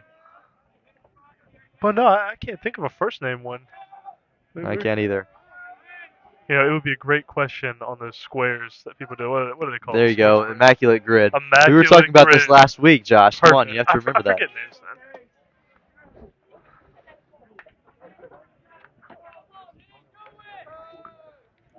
And here we go with a 2-1 count. Man on second. 2-1 is in into the dirt. 3 balls and a strike.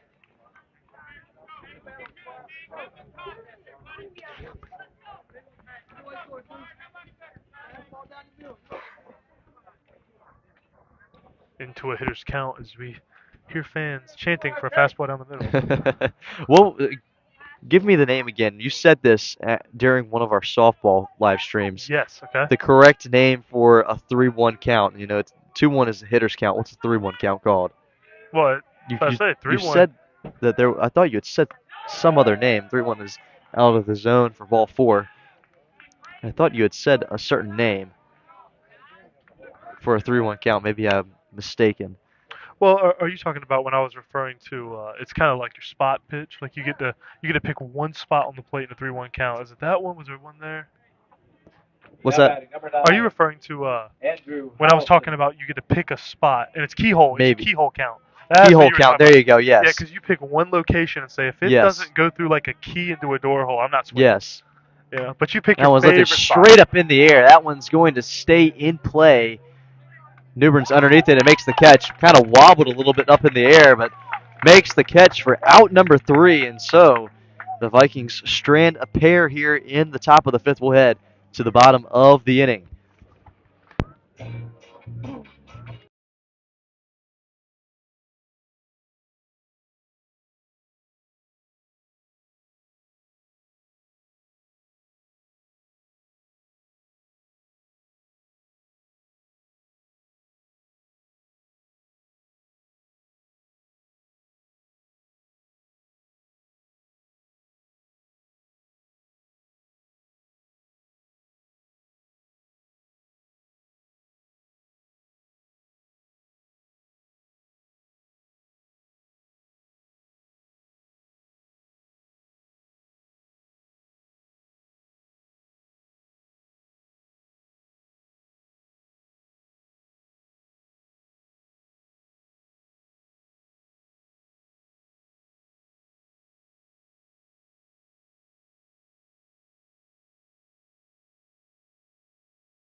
If you want.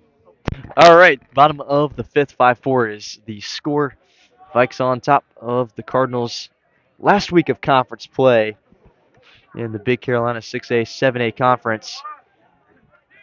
Our camera setup is hanging on to dear life.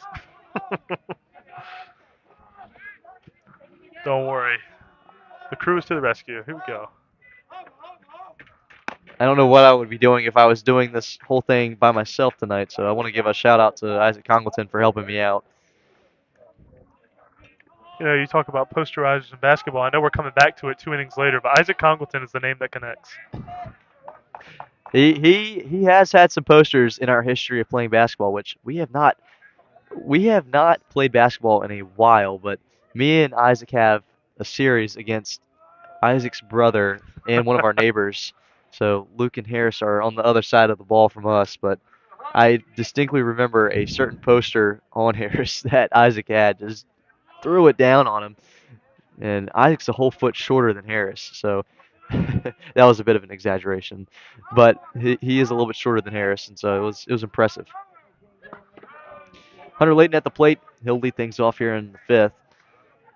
5, 6, and 7 due up for the Vikings. Hunter Layton 0 for 2 today, a ground out, and then reached on an error in the 3rd inning. That was a throwing error by Vasco Sutton. That one's left upstairs. So a leadoff base runner in the form of Hunter Layton. See if you can create some distance here. It's a perfect way to start it. Now batting for the Vikings, number 24, Hayden Willoughby. No, and there it was. You know, you brought it up the other inning, that perfect keyhole count. And he didn't get it. Hayden Willoughby at the plate. He's 1 for 2 today, a double and a flyout. Hunter Layton thinks about it for a second. Now he goes.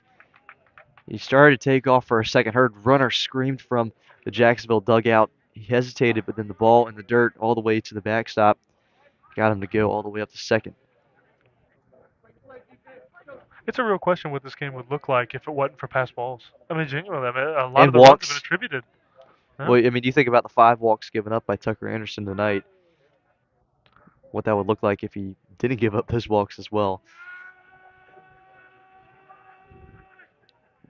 That one's inside. And not every game is going to be pretty. I mean, sometimes you have to walk out and say, hey, we got the messy win, but that's a sign of a good team. You get the messy wins, you get the clean wins. It's just not going to happen every night where it's picture perfect. And so 5 runs on 5 hits for the Vikings up to this point. They've got a runner in scoring position with no outs here in the 5th. That one's lifted straight up in the air, and that one's going to go out of play off to the right. Seemed like a fastball just above the belt there. Couldn't quite connect on it. you know, it would just be perfect right now. What's that? That identical hit that he had in the second inning, that double down the line. I mean, he smoked it down the left field line, just stayed fair, rolled all the way to the wall. Let's see if he can do it again. 2-1. There goes the runner. He'll foul that one straight back. Saw the hit and run go into play again right there. We've seen that a couple of times so far in this game from the Vikings offense. And I wonder what the thought is behind. I know they're in scoring position, but there's nobody out.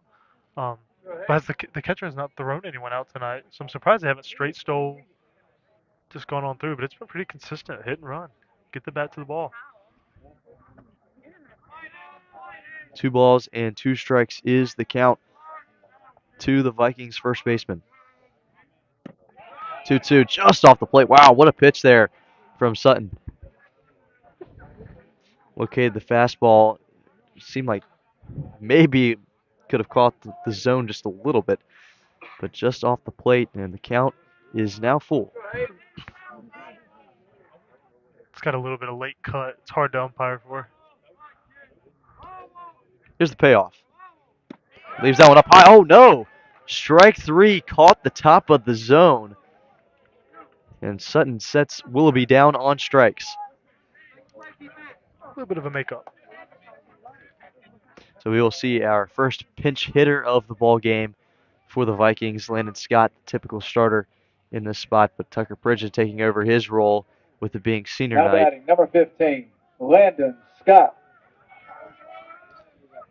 So Tucker Pridgeon exits the game going 0 for 2 with a strikeout looking and a strikeout swinging. Just noticed Landon Scott grounds that one on over to Bowie at short. That's going to be a tough play to make, and is not in time.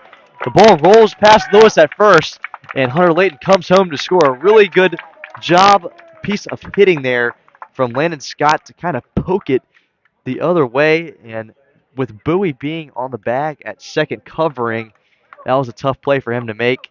Cannot make the throw in time, and so Landon Scott gets on base safely.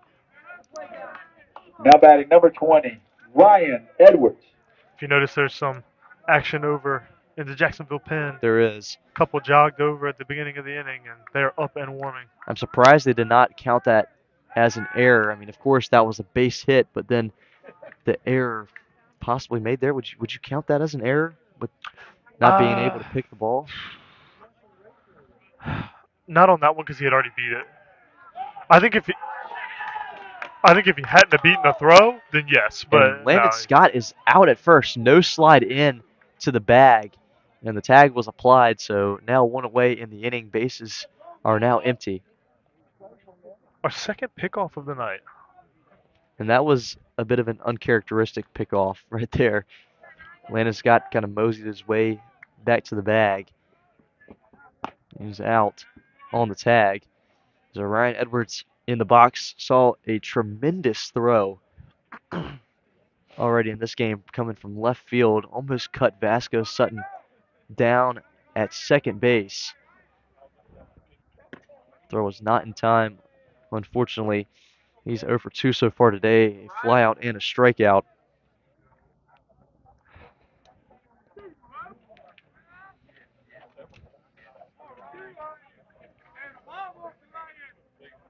Two-0 in the dirt. So a quick 3-0 count to Ryan Edwards. Looks like we got the take sign from Mills over there. Well, all I saw was a hand by the side. Maybe we got a take. Maybe we have a. 3-0 will find the zone. Ryan Edwards about tossed his bat off to the side. Thought it was ball 4.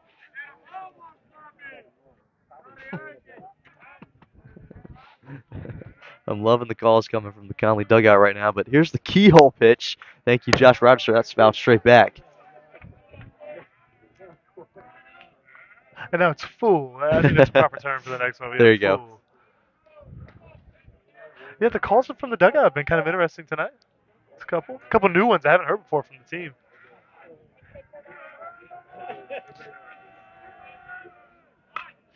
Full count is lifted straight up in the air. Popped over in foul ground. Here comes Lewis, and he will make the grab for out number 2. Well, out number 3. Actually, that was out number 3. The pickoff. The Yeah. pickoff got me Yep, there. Okay, gets you off there's mark. out number 3 in the inning. Vikes still up 6-4 as we head to the 6th from the Crossroads.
Are we unmuted? Well, we are doing our very best to get this set up the best we can for tonight. The camera keeps falling down on our very weak tripod, so we've got a little bit of a more stable setup here. It is still the 6th inning nonetheless, and the Vikes are up 6-4. That one's poked out in the left field. This is going to be a tough play for Ryan Edwards, but he comes in and makes the grab for out number 1.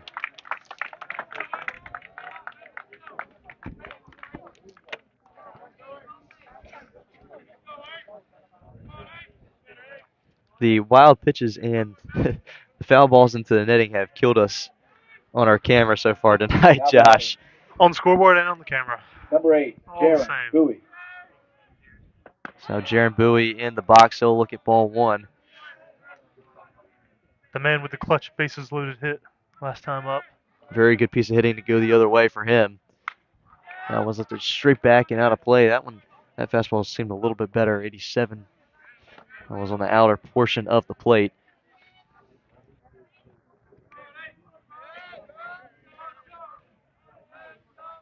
When one is waved at for a strike, he is just pounding the zone with fastballs right now. And now this has been the story with Bowie all night. He's gotten down behind the count early, choked up, and just poked at the ball. 1-2 is grounded to Rook Niddle at shortstop. He'll make the throw over in the dirt. One hop. And no, he actually did not get the ball. It almost seemed like for a second Hayden Willoughby had picked the ball and rolled all the way to the wall. As that will be an error. Yes, Jaron Bowie will reach on the error there. So second time he reaches first base. Seemed like a fairly routine play. Maybe Niddle saw Bowie hustling up the first base line and got a little nervous there. But now a one-out base runner for the Cardinals as the lineup turns over for the fourth time this evening. Caden Cox 0 for 1 so far today, a strikeout swinging in the fourth inning. That was the last batter that Tucker Anderson faced. Of course, that pitch was in the dirt, rolled all the way to the wall, and he advanced to first on the drop third strike. But outside of that, 2 walks, 1 in the first and 1 in the third.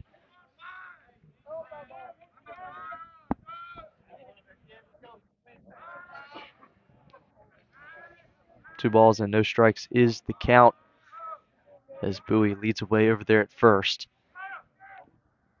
And a wave at that one.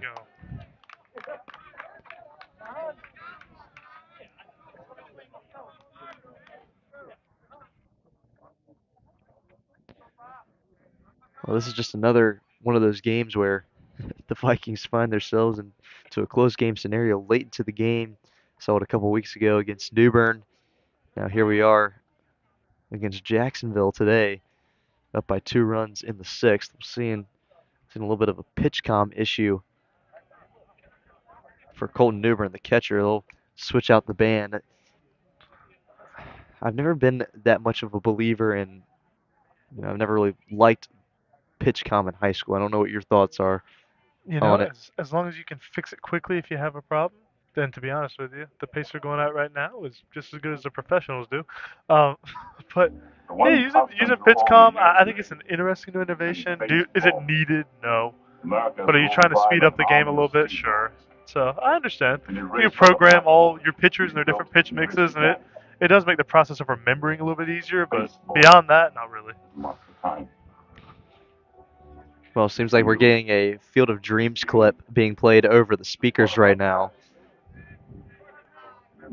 Not really sure why that's being played, but we play on as the issue has been fixed. Pick off over to Bowie at first. I'm always excited for who the MLB will release are the Field of Dreams game teams this year. Whenever the Little League World Series is going on, they'll the release Phillies are in that game, I believe. Oh, has it already been released? I believe they are.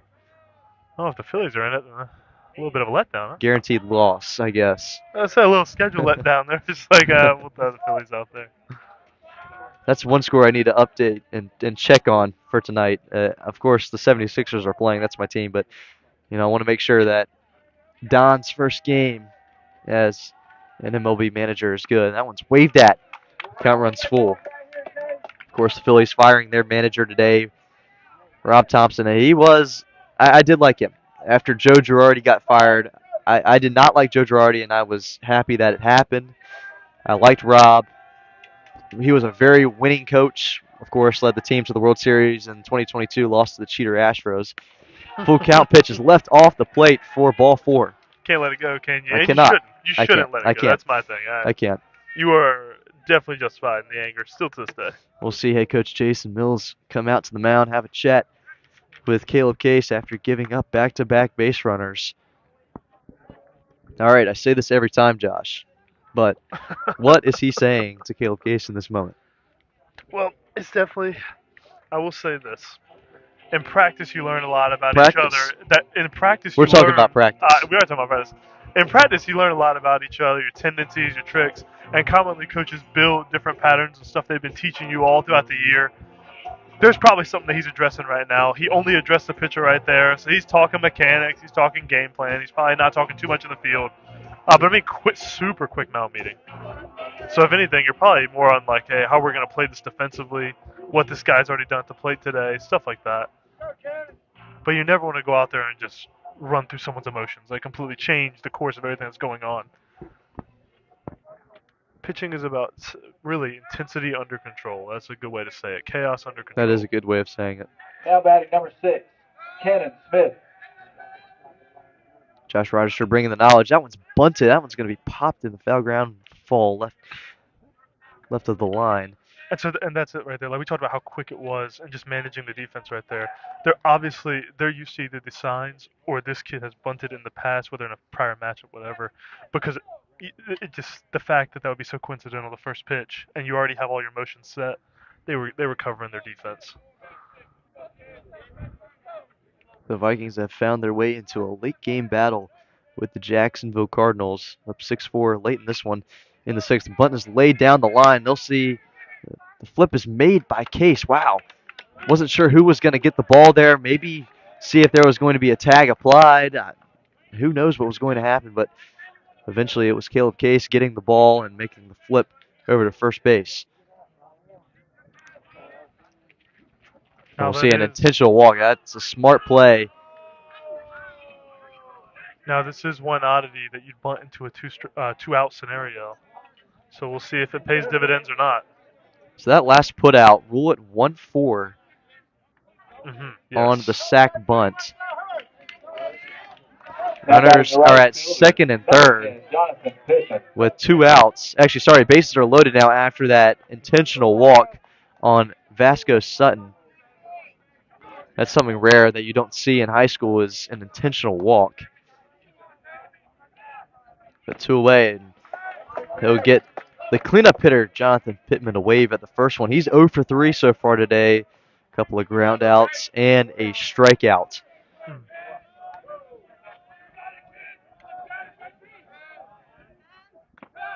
That one's in the dirt. Newbern can't find it. Case runs in to grab the ball. And out of curiosity, what was Vasco before him?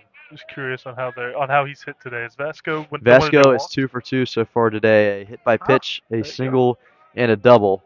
So the walk matches the production. That's and that was actually the play where we saw him almost get gunned down at second base off that great throw by Ryan Edwards out in left field.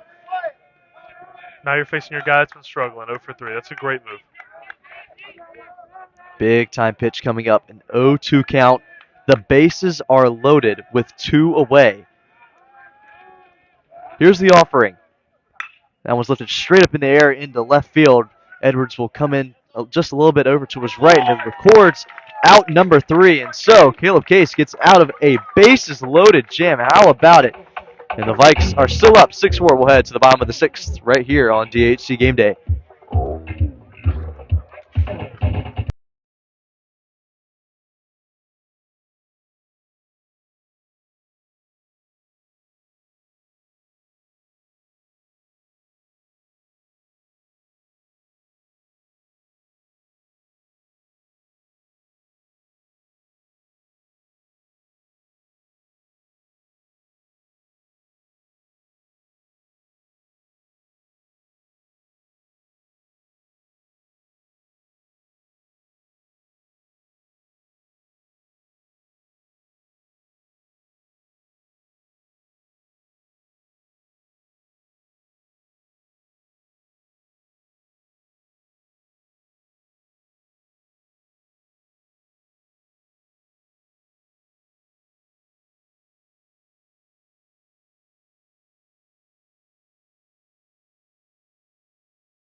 9-1-2 due up for the Vikings here in the home half of the sixth. Harrison Corey, Brooke Niddle, and then Brody Brandon. Vasco Sutton still out there on the mound. He is in his fourth inning of work on the mound in relief of Ryan Yates. 1-0 is off the plate. Ball 2.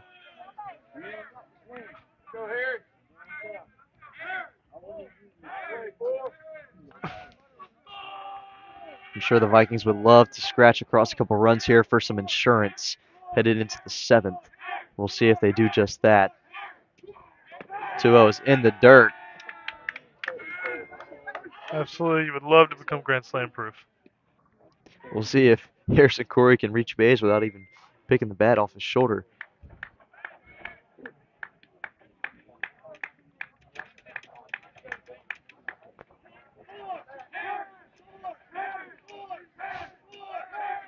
Three-0 is inside. Oh, a strike called as Harrison Corey tossed his bat aside. Thought it was ball 4. It's now 3-1. Can you tell exactly what they're saying? They're saying I believe you're talking about Jacksonville. We're here. the kind they're saying. I mean, obviously they're saying his name first, but I can't tell what second. I'm not sure. I'm not sure. It's intense. It's great. 3-1. That one right down the middle. Full count now. He might have heard you. He didn't want to take the bat off the shoulder. And now there's a little bit of searching for a walk, and now we find ourselves in a full count and a time from Coach Mills.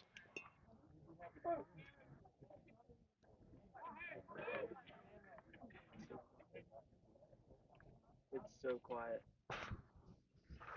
There's a quiet chill comes over the crossroads during this timeout. Some late night action here and fun from the crossroads. 6-4 is the score here on senior night. Vikings celebrating 7 seniors this year. Losing 2 big time pitching arms. That was fouled off to the right. Of course, losing the Campbell commit, Connor Berry, and the UNC Wilmington commit, Tucker Anderson. But aside from that, there aren't too many other starters that they're missing next year's. This team is so young. And they'll keep most of them for next year. Here's another payoff. That one is inside. Breaking ball couldn't quite drop inside the zone. And so a leadoff walk for Harrison Corey.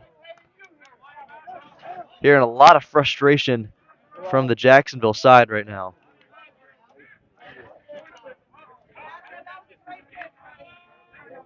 Oh, they're going to call time as the umpire will come address the crowd and the pitcher angry out behind the mound.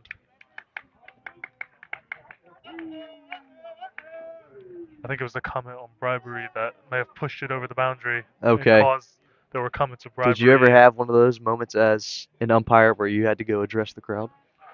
Truly, I would say there was only one, but it wasn't really related to me.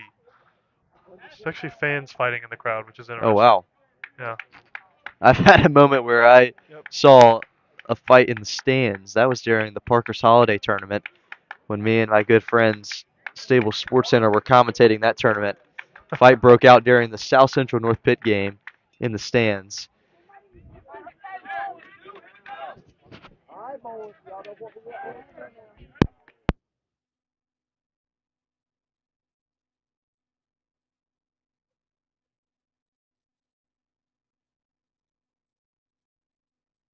I think that's what got him. Sutton will check on the runner at first. That's Corey and Brooke Niddle at the plate. The lineup is turned over again for the Vikings. Brooke Niddle is 1 for 3 so far today. 3 unassisted in the first. There goes the runner. The throw is perfect, but the tag is not in time. What a throw down by Houston. But that speed by Harrison Corey just proves time and time again just how fast he is. That's his 3rd stolen base this evening. Make it 9 stolen bases on the season, and now we will see the head coach of the Cardinals, Josiah Zamora, come out.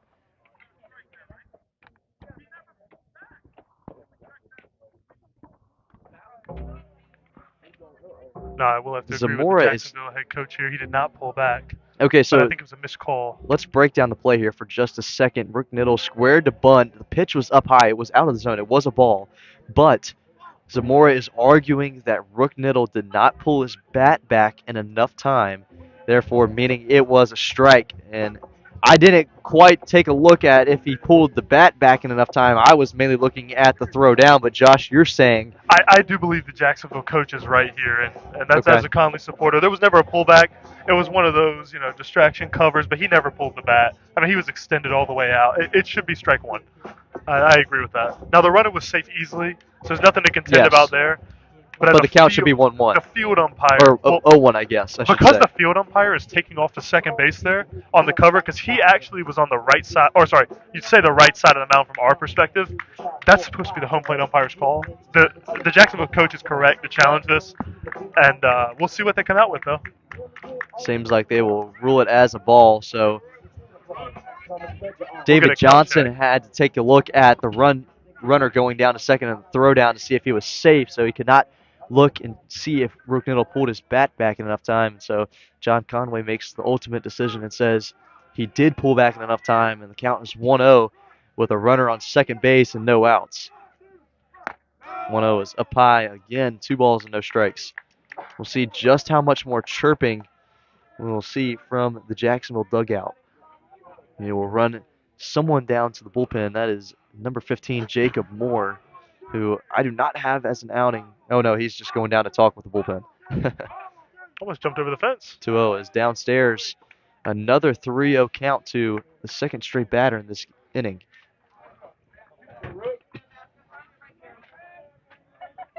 Did not expect to see some slight chippiness in this game between D.H. Comley and Jacksonville. Typically, you'd see that between either South or Rose. 3-0 will find the zone, and I don't know how much longer these batters for Conley can get away with tossing the bat on a 3-ball count. Interesting there. It was on a pretty clear strike, in my opinion. It did That's why I look was, pretty good. Maybe just expecting a little bit tighter of a zone right now.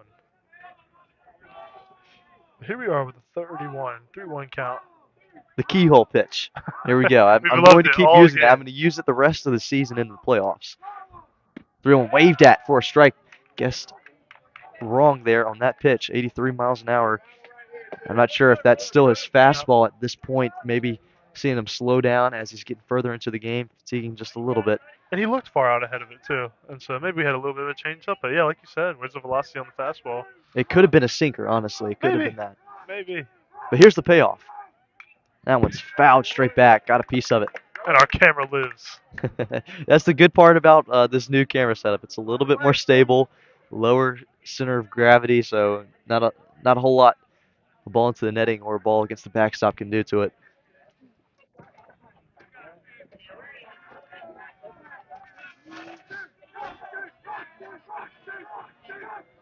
Here's another payoff.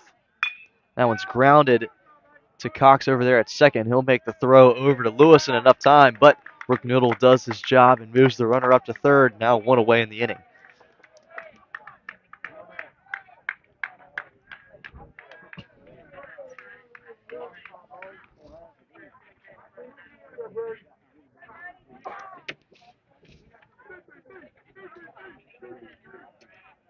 Starting to get into the dangerous part of the lineup for the Vikings. Brody Brannon up at the plate now with Ethan Stewart due up if it gets to him. Brody Brannon 1 for 2 so far today. Had a double in the third inning, a ground out, and also a hit by pitch right in the ribs. And he waves at that one. That was a home run swing, wasn't it? Oh, absolutely. Looking to blast one there. Now, if he gets a hold of it, I will say he has just the torque that you see with his body when he whips around. I mean, it can generate some intense power. The one is left in the dirt, and here comes the runner. Pitcher cannot cover in enough time, and Harrison Corey comes up standing across home plate. Brody Brandon wanted him to slide coming in. The ball didn't kick away too far, but an easy run scored there for the Vikings. It's now 7-4. You know, one that I think you'll appreciate stance-wise, he kind of imitates, and kind of like that torque from top of the body down. Nick Castellanos. I It's can the see it. stance. I can see it. There it is. Yes, there it is. And I it's do see the Nick Castellanos. and it's a 1-1 torque is up that works high, down. but swings at it. Tapping his helmet for ABS. I saw a clip the other day of Ranger Suarez getting a comebacker to the mound off the bat of Nick Castellanos, and he did his casual flip over to first base. Former teammate on former teammate. 1-2 is fouled back. That one's going to hit the dugout, Jacksonville dugout. Watch out over there. But you know what I'm talking about. The Ranger where Yeah. a ball gets grounded back to him. He kind of steps off the mound for a second. Is very, very casual as he gathers and then Oh yeah. makes the Yeah. casual throw over to first. That's my gold glover right there.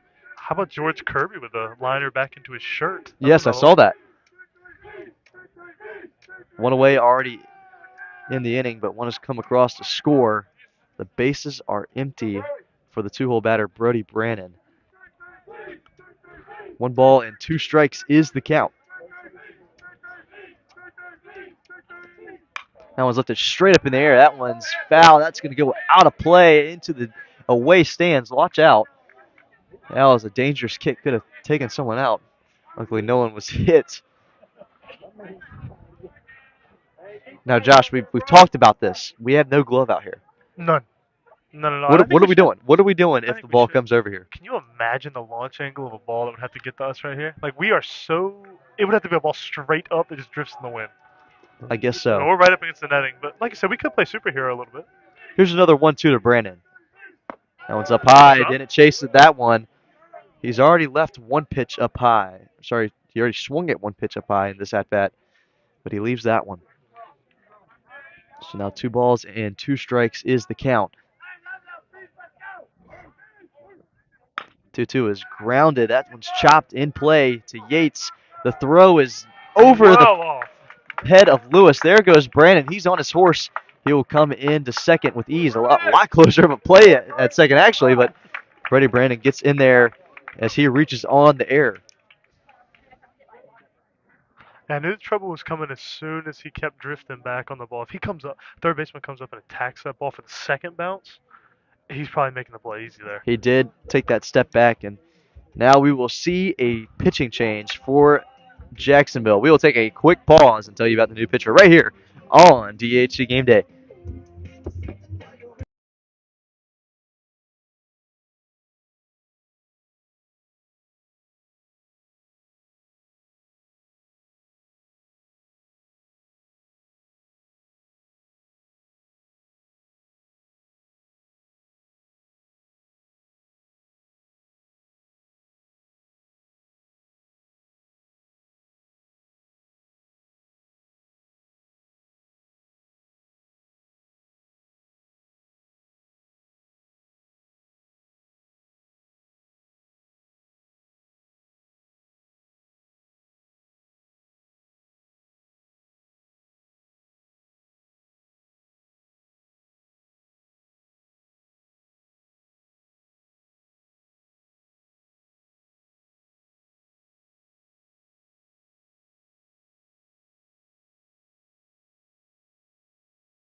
Well, the new pitcher, Carter Moore, will not greet Ethan Stewart out of the pen. He'll greet Now batting for the Colton Vikings, Newbern number instead. 13, Colton Newbern. And you got to feel for Ethan Stewart in this scenario. He's only had one true at-bat, a walk and a hit by pitch, and now an intentional walk for him, aside from the base hit in the third inning, which was an RBI base hit. Dare I say the Barry Bonds treatment? Not quite. Not quite. No, not quite I at don't all. think Ethan Stewart is on steroids. Oh, but no, that's I just I'm meant the kidding. I'm intentional kidding. walks, but okay. One away in the inning. Runners on first and second. Brady Brandon at second, and then Ethan Stewart at first. Colton Newbern's had a bit of a rough game so far. 0 for 2 with a walk, a strikeout, and a flyout. I'm sure he would love to get into the hit column himself today. That one's inside. 2 balls and no strikes. 7 runs off of 5 hits for the Vikings in this one. 3 errors have been committed by this Jacksonville defense.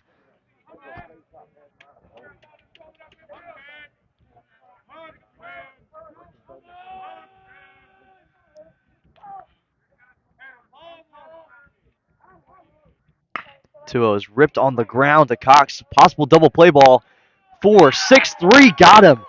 What a double play by the Jacksonville defense to strand a pair of runners. The Vikes add one more insurance run here in the bottom of the 6th. Last call for the Cardinals as we head to the 7th. Vikes up 7-4.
He did so well.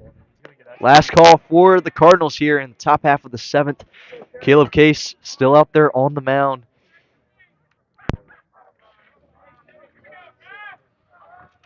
He's done well through 2 2/3 innings pitched. And he'll get Yates to wave at that one. It's 1 ball and 1 strike. Hasn't given up a run yet. And only 1 hit as well. He's up 1-2 on Ryan Yates, 5, 6, and 7 for the Cardinals here in the 7th. 1-2 just off the plate. Wow. Close pitch there. Can't quite get the call, though. Crossing seemed a little bit high. It's understandable with all the tension in the crowd so far tonight. 2-2. Up high. Nearly took his head off there. Buzzed the tower, as they say. Buzz the tower. A little bit of a buzz cut. Count is full. Here's the payoff. Lifted straight back out of play. Fastball at 86 miles an hour. Velocity still up in the mid to high 80s for Caleb Case. Next payoff just off the plate. Yates knew it was ball 4. Immediately jogged out of the batter's box and tossed his bat to the side.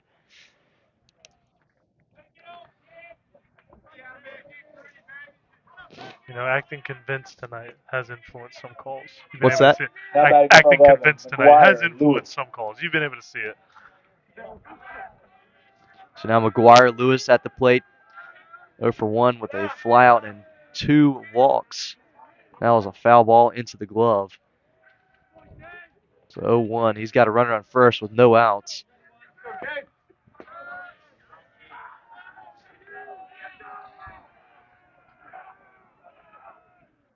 Oh, 1 inside.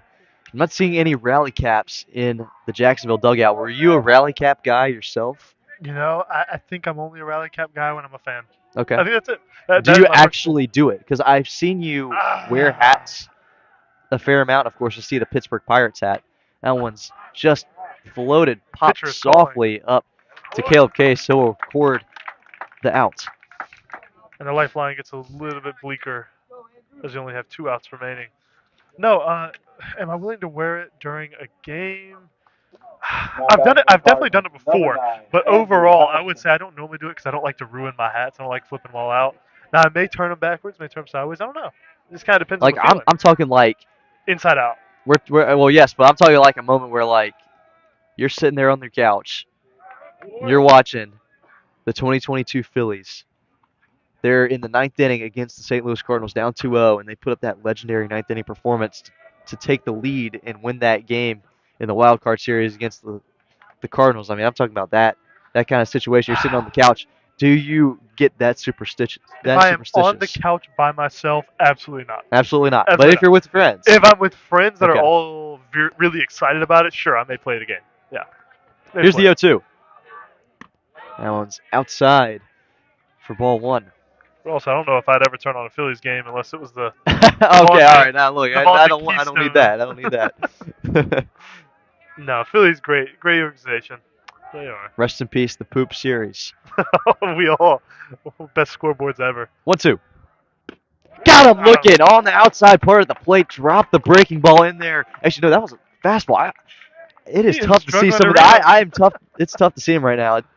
It seems like the pitch starts out here and it ends up over here. I can't tell the velocity. The home plate umpire is blocking my view, but nonetheless, it's strike 3, I will say. Everybody, Cole is a switch hitter, and he's slightly in the right-hand batter's box right now. It might be a little bit of an eye thing. He's going to switch to the left side. Quick pickoff look over there to first on Ryan Yates, but 2 away in the inning. Cardinals are down to their last out in the ball game. That one's lifted straight up in the air, left center field. That one's starting to carry. Hunter Layton's getting underneath it and makes the catch and records the 3rd out and the final out of the ball game. Vikes take this one 7-4 on senior night. Coming up, our next telecast is on Thursday as the Vikes hit the road and don't have to go very far as they take on crosstown rival J.H. Rose. We'll be live for that one. Me and Isaac Congleton will be on the call, but do not go anywhere as we still have a live box score read to get to right here on DHC Game Day. Once again, do not go anywhere. So we will recap the 7-4 win for the Vikes over the Cardinals right here on DHC Game Day. 7-4. Vikings win their last home game.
All right, guys. Final score from the Crossroads is 7-4 in favor of the Vikings. One more conference game to go. One more game in the regular season. Of course, as it was just announced just a few moments ago, it is now official. The Vikes have a first-round bye to start the Yes. playoffs. That is big time for rest purposes. But of course, I mean, you don't want the rest to get to you necessarily. You have that much time off from playing. I mean, we've seen it in the college football playoffs Yeah, where you have the absolutely. team getting that opening round bye, and then they don't perform as well. So we'll see how the Vikings fare in the playoffs. But as for this game was interesting to say the least, Josh. Yeah, this game was built around a lot of just oddities, things you don't see. We had pickoffs, multiple pickoffs, pass balls at a rate that you never see, no balls left the yard. Just a lot of oddities that you're not used to, but a messy win is still a win. And here they go on the road, which may be best for them before the playoffs, to go on their last conference game on the road, get the boys all going Hmm. together, and then come back home to try to finish the deal. Absolutely. And another thing to mention was the walks tonight 8 for Conley and then 5 for the Cardinals. So a total of 13 walks in this game. Saw a couple of hit by pitches and a pair of intentional walks at that as well. Yeah, That was very interesting to see. You don't really see that very often in a high school game, that no. is. But a couple of base knocks sprinkled throughout the order today. Only 6 base hits for Conley. Brody Brandon had a decent day at the plate, had a double in the third. Ethan Stewart only had one true at bat, unfortunately Yes. for him. Feel for him, but he made it count. It was an RBI base hit in the second inning. Rook Niddle had a base hit. No hits for Colton Newbern tonight. It was a rough night for him. Ended his line with a 4-6-3 double play. Hunter Layton no hits tonight. Hayden Willoughby started his day off right with a double. Only one hit for Landon Scott. No hits for Tucker Pridgeon. No hits for Ryan Edwards. Only one hit for Harrison Corey, where he would eventually come around to score on one of his plate appearances. But a very quiet day at the office Yeah. for this offense. 7 runs off of 6 hits and 2 errors for the Vikings is their line. 7 left on base as well.